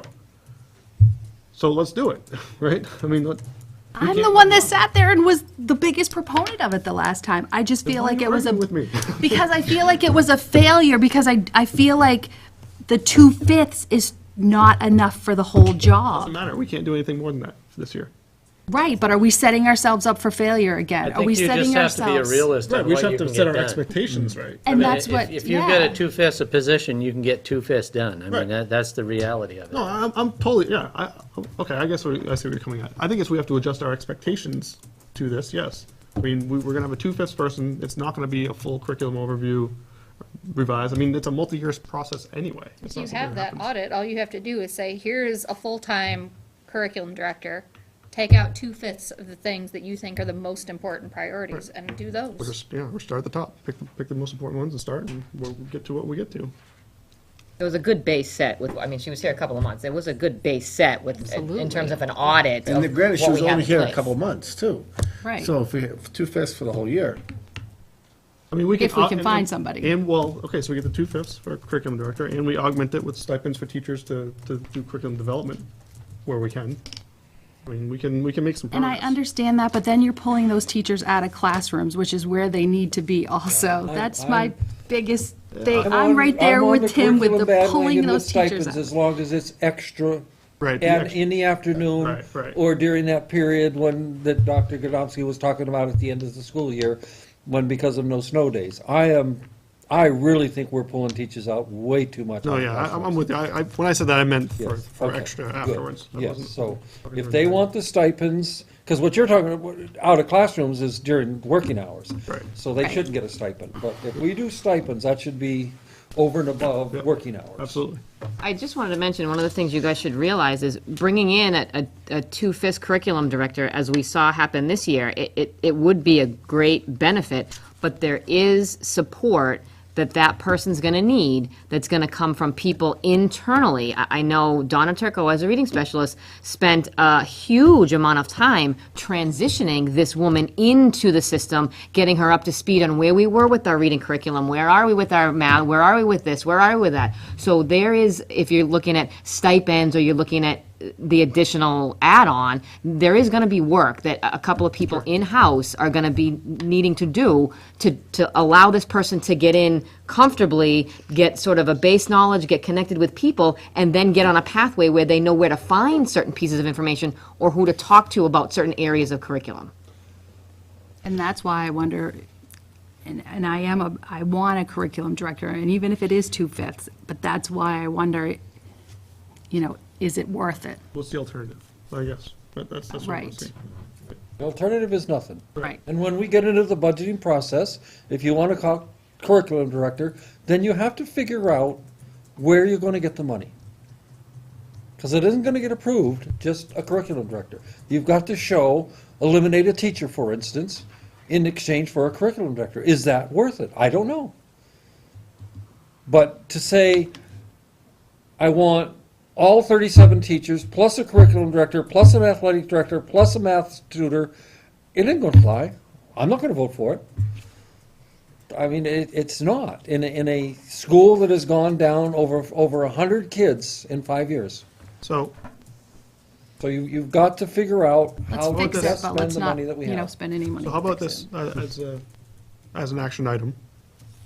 Is we could ask the superintendent to go through the budget and see if he can find us the money for a curriculum director and potentially some stipends. But is that his job or is that ours? I'm trying to get you to do it. I thought Me? that was on the agenda for That is on the agenda for May 19th. Oh, God. That's on the agenda. I'm trying to get That's us what to at Marjorie's gonna least do. look at it. I want all of the input from Dr. Godomsky that he wants to give us. But I'm really trying, and I'm not going to give up, I'm really trying to get us to do more. Us, the 5 of us. And I'm fine trying to go through that. And what did we have last year? Was it 27? I don't even, 27,000? Yeah. For the 2/5? I think it was 27,000. Oh, I have it right here. Can we use the excess, even because the warrant article was, we can't use any excess for the 2/5, because we're not asking for a full-time curriculum director. to do the excess. 3/5 was in a warrant article, so you can't do 3/5. But we could do 2/5 of excess money that we have. No. No. We said we don't have access. No, what you can do is reallocate funds in your existing budget. Right. Because it was a no in the warrant. Well, we For can't go beyond 2/5. 2/5. Right. All right, so on the, 21.6 was the curriculum director that was in here. 2 days a week for 40 weeks was 21.6. Right, and then there's FICA and other stuff to that. so- And then the FICA was 1,600. so let's look at the budget on the 19th and find the money. Is that the I plan? mean, and Or again, bring ideas I to look the forward 19th. to the SAU's input, but I'm going to give my input, and I wish you guys would too. Remember, it's a challenge because you're talking about a curriculum director, you're talking about the crossing guard, which isn't in there for next year. I mean, these things keep coming up that it's a challenge. 10,000. you Well, wanna get a that's why principal. I'm asking you. I think we used to I spend don't think the crossing guard is $6,000. much. No, it's not. It's an hour a day, isn't it? Yeah. $12 an hour, is it? 15. Well, I'll get you a total on that for next meeting. and maybe we won't need the crossing guard if the bus routes. I don't think it's $2,000. That's the reason why we had the crossing guard, it was for the bus routes. Right, so if we change the Oh, start that's times, true. maybe we won't need the crossing guard, maybe. Still nice to have for Well, safety. that's a safety issue too. Yeah. You know, it's, And don't want the Safety bottoms- issue coming off Route 4, I mean, off Yeah. Bridge Road. Or coming off Bow Street. Anything else we want to do tonight for short-term goals? I think it was good. Any other new business? Changed all of a sudden. I just want to bring it up. It just struck me just funny, and Mrs. Daypre has explained to me that we don't have a choice. But we paid for 2 people to go to Singapore Math and Focus. Strengthen math instruction, Singapore Math, when we have Go Math. I just don't understand spending money for that kind of thing. So Go Math is a program, but math training can be offered in a variety of different ways with a variety of different methods. And there are lots of staff members. This was for Singapore Math. It specifically says it right there. Yeah, and they're using a lot of techniques from Singapore Math. They're still doing Mahesh strategies that have been Working really well for some. working really well, and this district has spent a lot of money on. And they do contractually have money available in para contracts and in teacher contracts to attend any of those. We encourage that. We need math scores to go up. I think we should encourage it, but I think we should encourage it to go to Go Math instead of Singapore Math. Yeah, they don't, they actually, you can't, the book company doesn't have a Go Math training that you can sign up to attend. They provide trainers that provide training to us at a couple $1,000s a day, but they don't have workshops that are just Go Math workshops, because it's a program-oriented training. What's that? I have just one question. And I don't know if this needs to go into non-public are we still going into non-public? We are planning Okay. on it. Huh? We were planning on it. Okay, but, well, was that a food service update? Because it looked like there was a meeting on April 18th from the last minutes. That was just for the pre-proposal. So it really was just meeting and answering questions. Okay, so what is our next move, or what is, We've got to get the RFPs in, and then we'll bring those forward. okay, It hasn't closed yet. thank you. So I'm looking at our parking lot items. If everybody disagrees, I don't see anything there tonight that we need to talk about. Cafeteria ceiling, I assume. Yeah, that's what we talked about. You were talking about in the Yeah. flags? All right. So, one thing on that, speaking to Gary, the reason why he says the acoustics is kind of really bad in the CAF is because they painted the acoustic panels. And now they're just reflecting it off of it. So that's the reason why he goes, those acoustic panels, maybe if they flipped around, because there should be acoustic on the other side, might help. And that if you buy acoustic paint, that it will dampen the, so just to throw that out there, it could be a easy fix to better make that place. We can look into that. On the school board timeline, we have teacher evaluation summaries. Is that something we will be getting to soon? Where are you? On April, very last page, draft April. So this one's on our list, our to-do list. Redonation we did. Fundraisers, we did a couple of. So I don't know what the teacher evaluation summaries means, but That's been on there forever. I don't know what that means either. We've done our nominations, we've done all of our evaluations, we've done the summatives.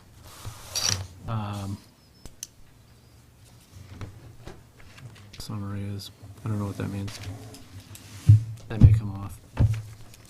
okay.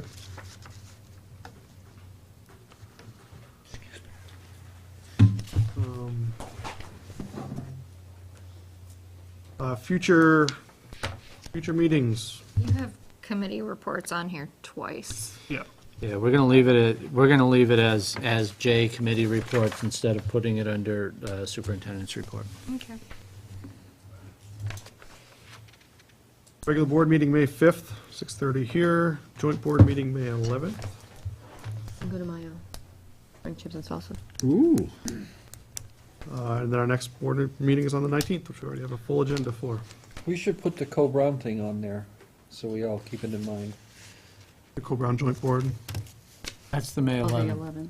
Well, that's the May Yeah. 11th. It's on That's there. the May Oh, sorry. 11th. That's the joint meeting This joint with, board usually meets once a month, yeah, right?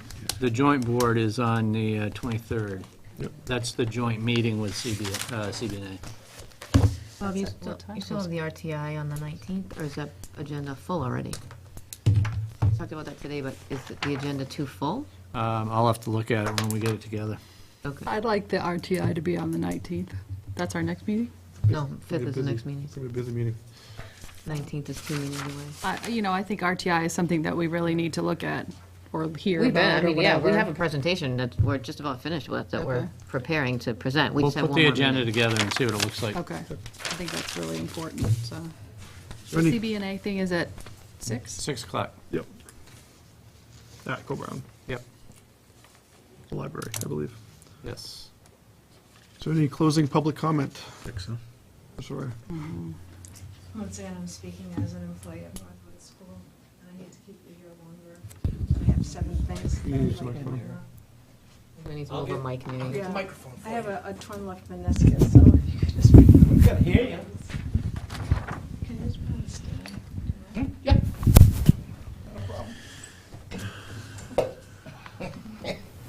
Wanted to stay there. Thanks a lot. Yep.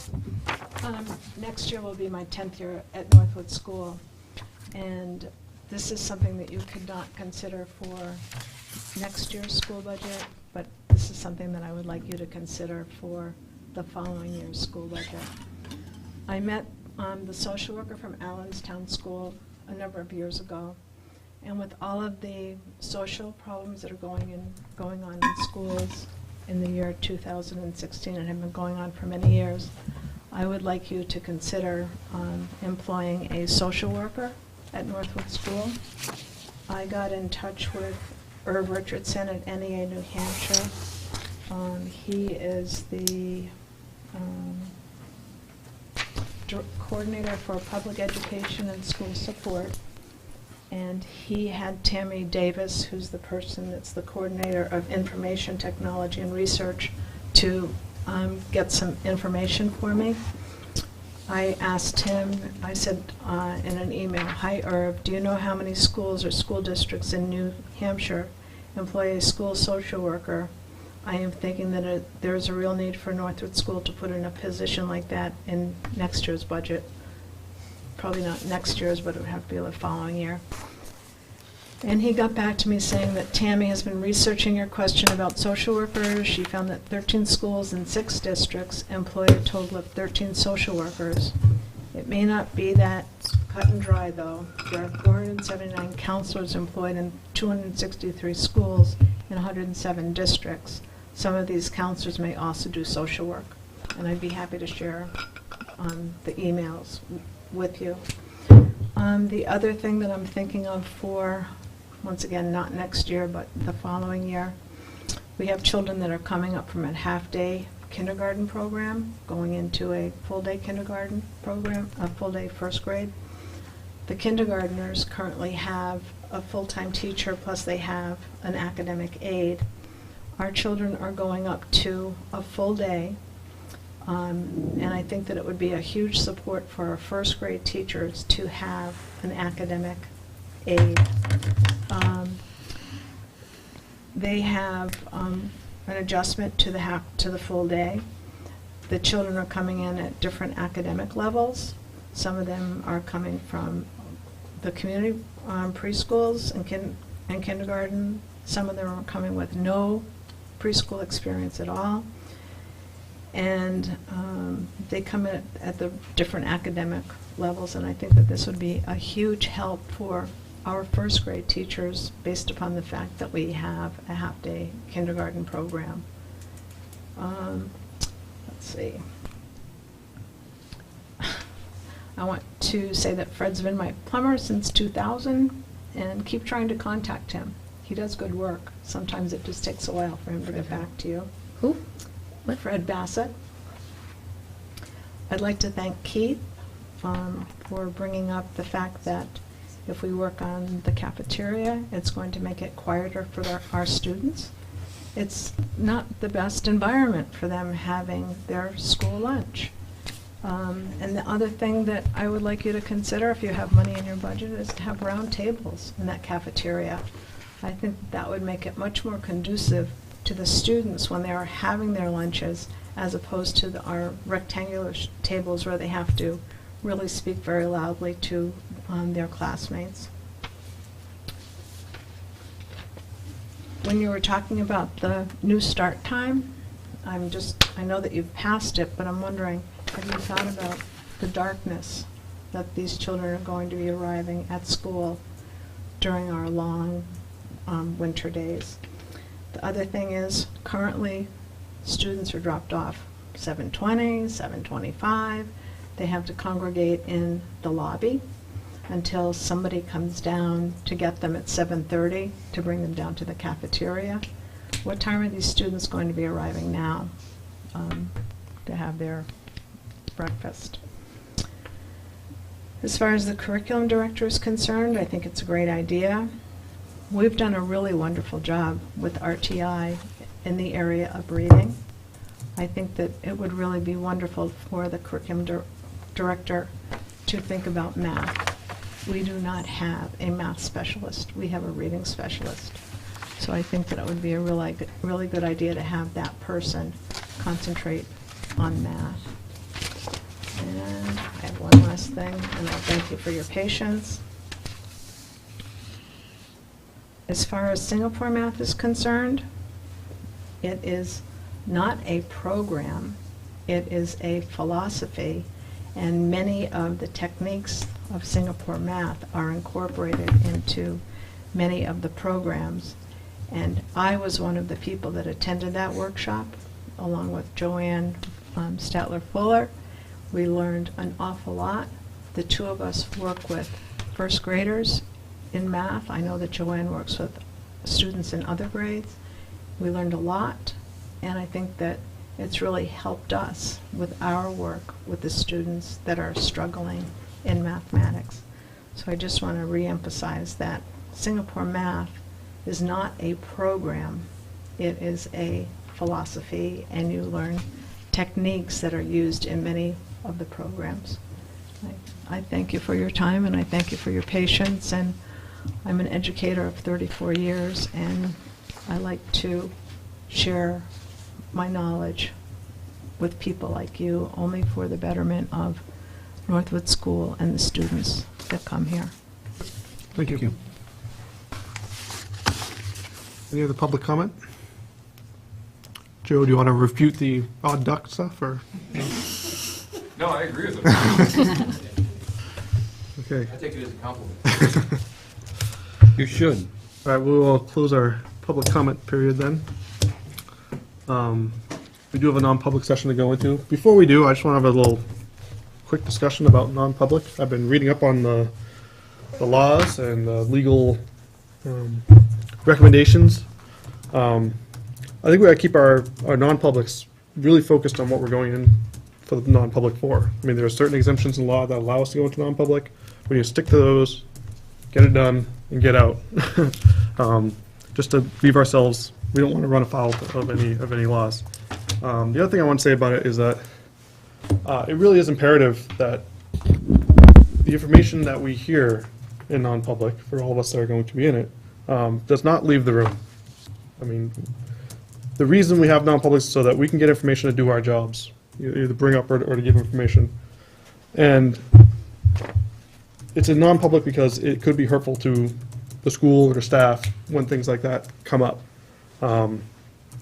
Regardless of whether the minutes are detailed or whether sealed or not, when we vote to go 2/3 to go into non-public session, that information needs to stay private. It needs to stay in this room.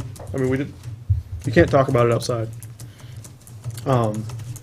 There are penalties for it, for us board members. It's a violation of your oath of office, and you can be kicked off the board. For employees, you can be disciplined up to termination, I believe, for doing such things.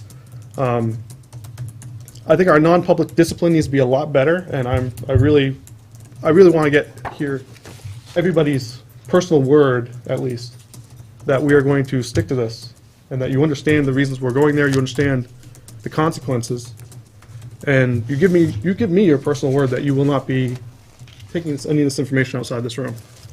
Otherwise, I don't think we should go into non-public, frankly. Well, and I'd just like to point out that reading the policies, as you said, is a great idea, which I did read. The policy does state that you will not talk about it. So, and we've Right. been talking about following policy and making sure that people are following policy. So our school board policy does say that we will not talk about it So, yeah. I mean, outside of, Well, I'll look up The laws are pretty clear, the court too. case, but the law says that after 72 hours, The minutes get released. yes, Right, the minutes get released. It does say And that. the law also, and the courts have interpreted that to be whatever was in that meeting. The fact of the matter is, and that's what we should do, is if there's a meeting and we discuss things that should absolutely not leave that room, then we need to seal those minutes. And that is a signal to each and every one of us that you can't disseminate that information. And that's the rule that we need to follow. that's not what the policy Yeah, says. I'm I'm looking Yes, for it I right now. understand. I understand. And you're the Policy one that is was one just thing. bringing up this whole thing about following policy and A school making board, and people I can do go bring that in. policy. A school board made a policy last year, and it really made national news, where no one in the school board except the chair could talk to the media. Absolutely against the law. Anybody can talk to the media. If you do, you're a damn fool. But any one of us can talk to the media anytime we want about anything, if it's not in minutes. So the board, that school board had to back off and change their policy because it was not legal. You can't keep people from talking just because you want to. You can, No, there but there are are specific rules in consequences. 91A. They're Yes, there very are. specific. Yes, they are. And as to, what can and what can't be talked about. And if there's something, and I really advocate that we seal minutes that should not, absolutely positively should not be talked about. That's what the law is there for. The law doesn't say anything about sealing minutes. From my reading. There's laws about sealing minutes, yes, there is, New Hampshire certainly there laws. is. Not for that, when I was looking through it. We Okay. can figure it out. I mean, we can. Yeah. We can. All I'm Back. saying is that, But in there my are interpretation of steps, this, and we need to follow those steps. Sure. And if we have something that really should not be discussed outside of the meeting, then we should seal the minutes. And check with Barrett Christina. I bet you $100,000 that he will say that periodically, which we have never done, and I really faulted the town for this, periodically, we should go back into those minutes that were sealed and unseal them. So let's say you seal some minutes regarding teacher negotiations, or negotiations because we want to buy a land to build a new high school. And after the high school is bought, or the land is bought, you should unseal those minutes. That's another thing that we don't do. And there is a set of laws regarding sealing minutes. But it's a simple policy. If you don't want I have no problem anything in sealing that minutes. meeting to be discussed, then seal the minutes. I have no problem sealing minutes. I think we should. I don't like having to go through them and release them because we don't have anything in there that's interesting most of the time. It's But just, I don't know that that's required. it's not required, it's suggested. And I'm saying I'm not sure that's required for confidentiality either. By my reading of the laws, I'm not a lawyer, but from what I was reading, there's no, like I said, the laws that I saw anyway said nothing about sealing anything. The word seal was not even in the laws. It was that 72 hours it will be released unless 2/3 of the body chose it not to, by voting for it. But regardless, I don't want our non-public information to be given to the public or to third parties. And if people are going to be doing that, I am not going to vote to go into non-public. period. That's up to you. Yep. We'll see how you handle non-public. I gave you 2 cases where last year we went in, non-public information was disseminated in non-public meetings. That bothers me a lot. So what? No, we shouldn't do that either. I What totally agree with rules that. Yep. me, and what you can have, what rules you, what rules me is, I feel that 98%, maybe 99% of the information that comes to us, the public has a right to know. I agree with you. And that's what rules me. Yeah, I agree with you there. And boards And that's why I think we use need a variety, and I'm not saying this board, but boards use a variety of different ways of hiding stuff from the public, and that's what I don't want. And that's why I want to be focused. And that's short, fine. Yeah, non-public meetings. Yep. and then I'd probably agree that not to talk about stuff. But boards really get way out there on non-public stuff that should be public. I'm okay, yep. I don't disagree with you at all there. So. Do we have a motion after all that? Motion to go into non-public? Second. Under what? 90 and non? A, B, and C. A, B, and C. A, B, and C. Roll call. Mr. Jandeberg. Yes. Ms. Gunter. Mr. McLean, yes. Mr. Wells. Yes. And Yes. thank you. It's Hartford.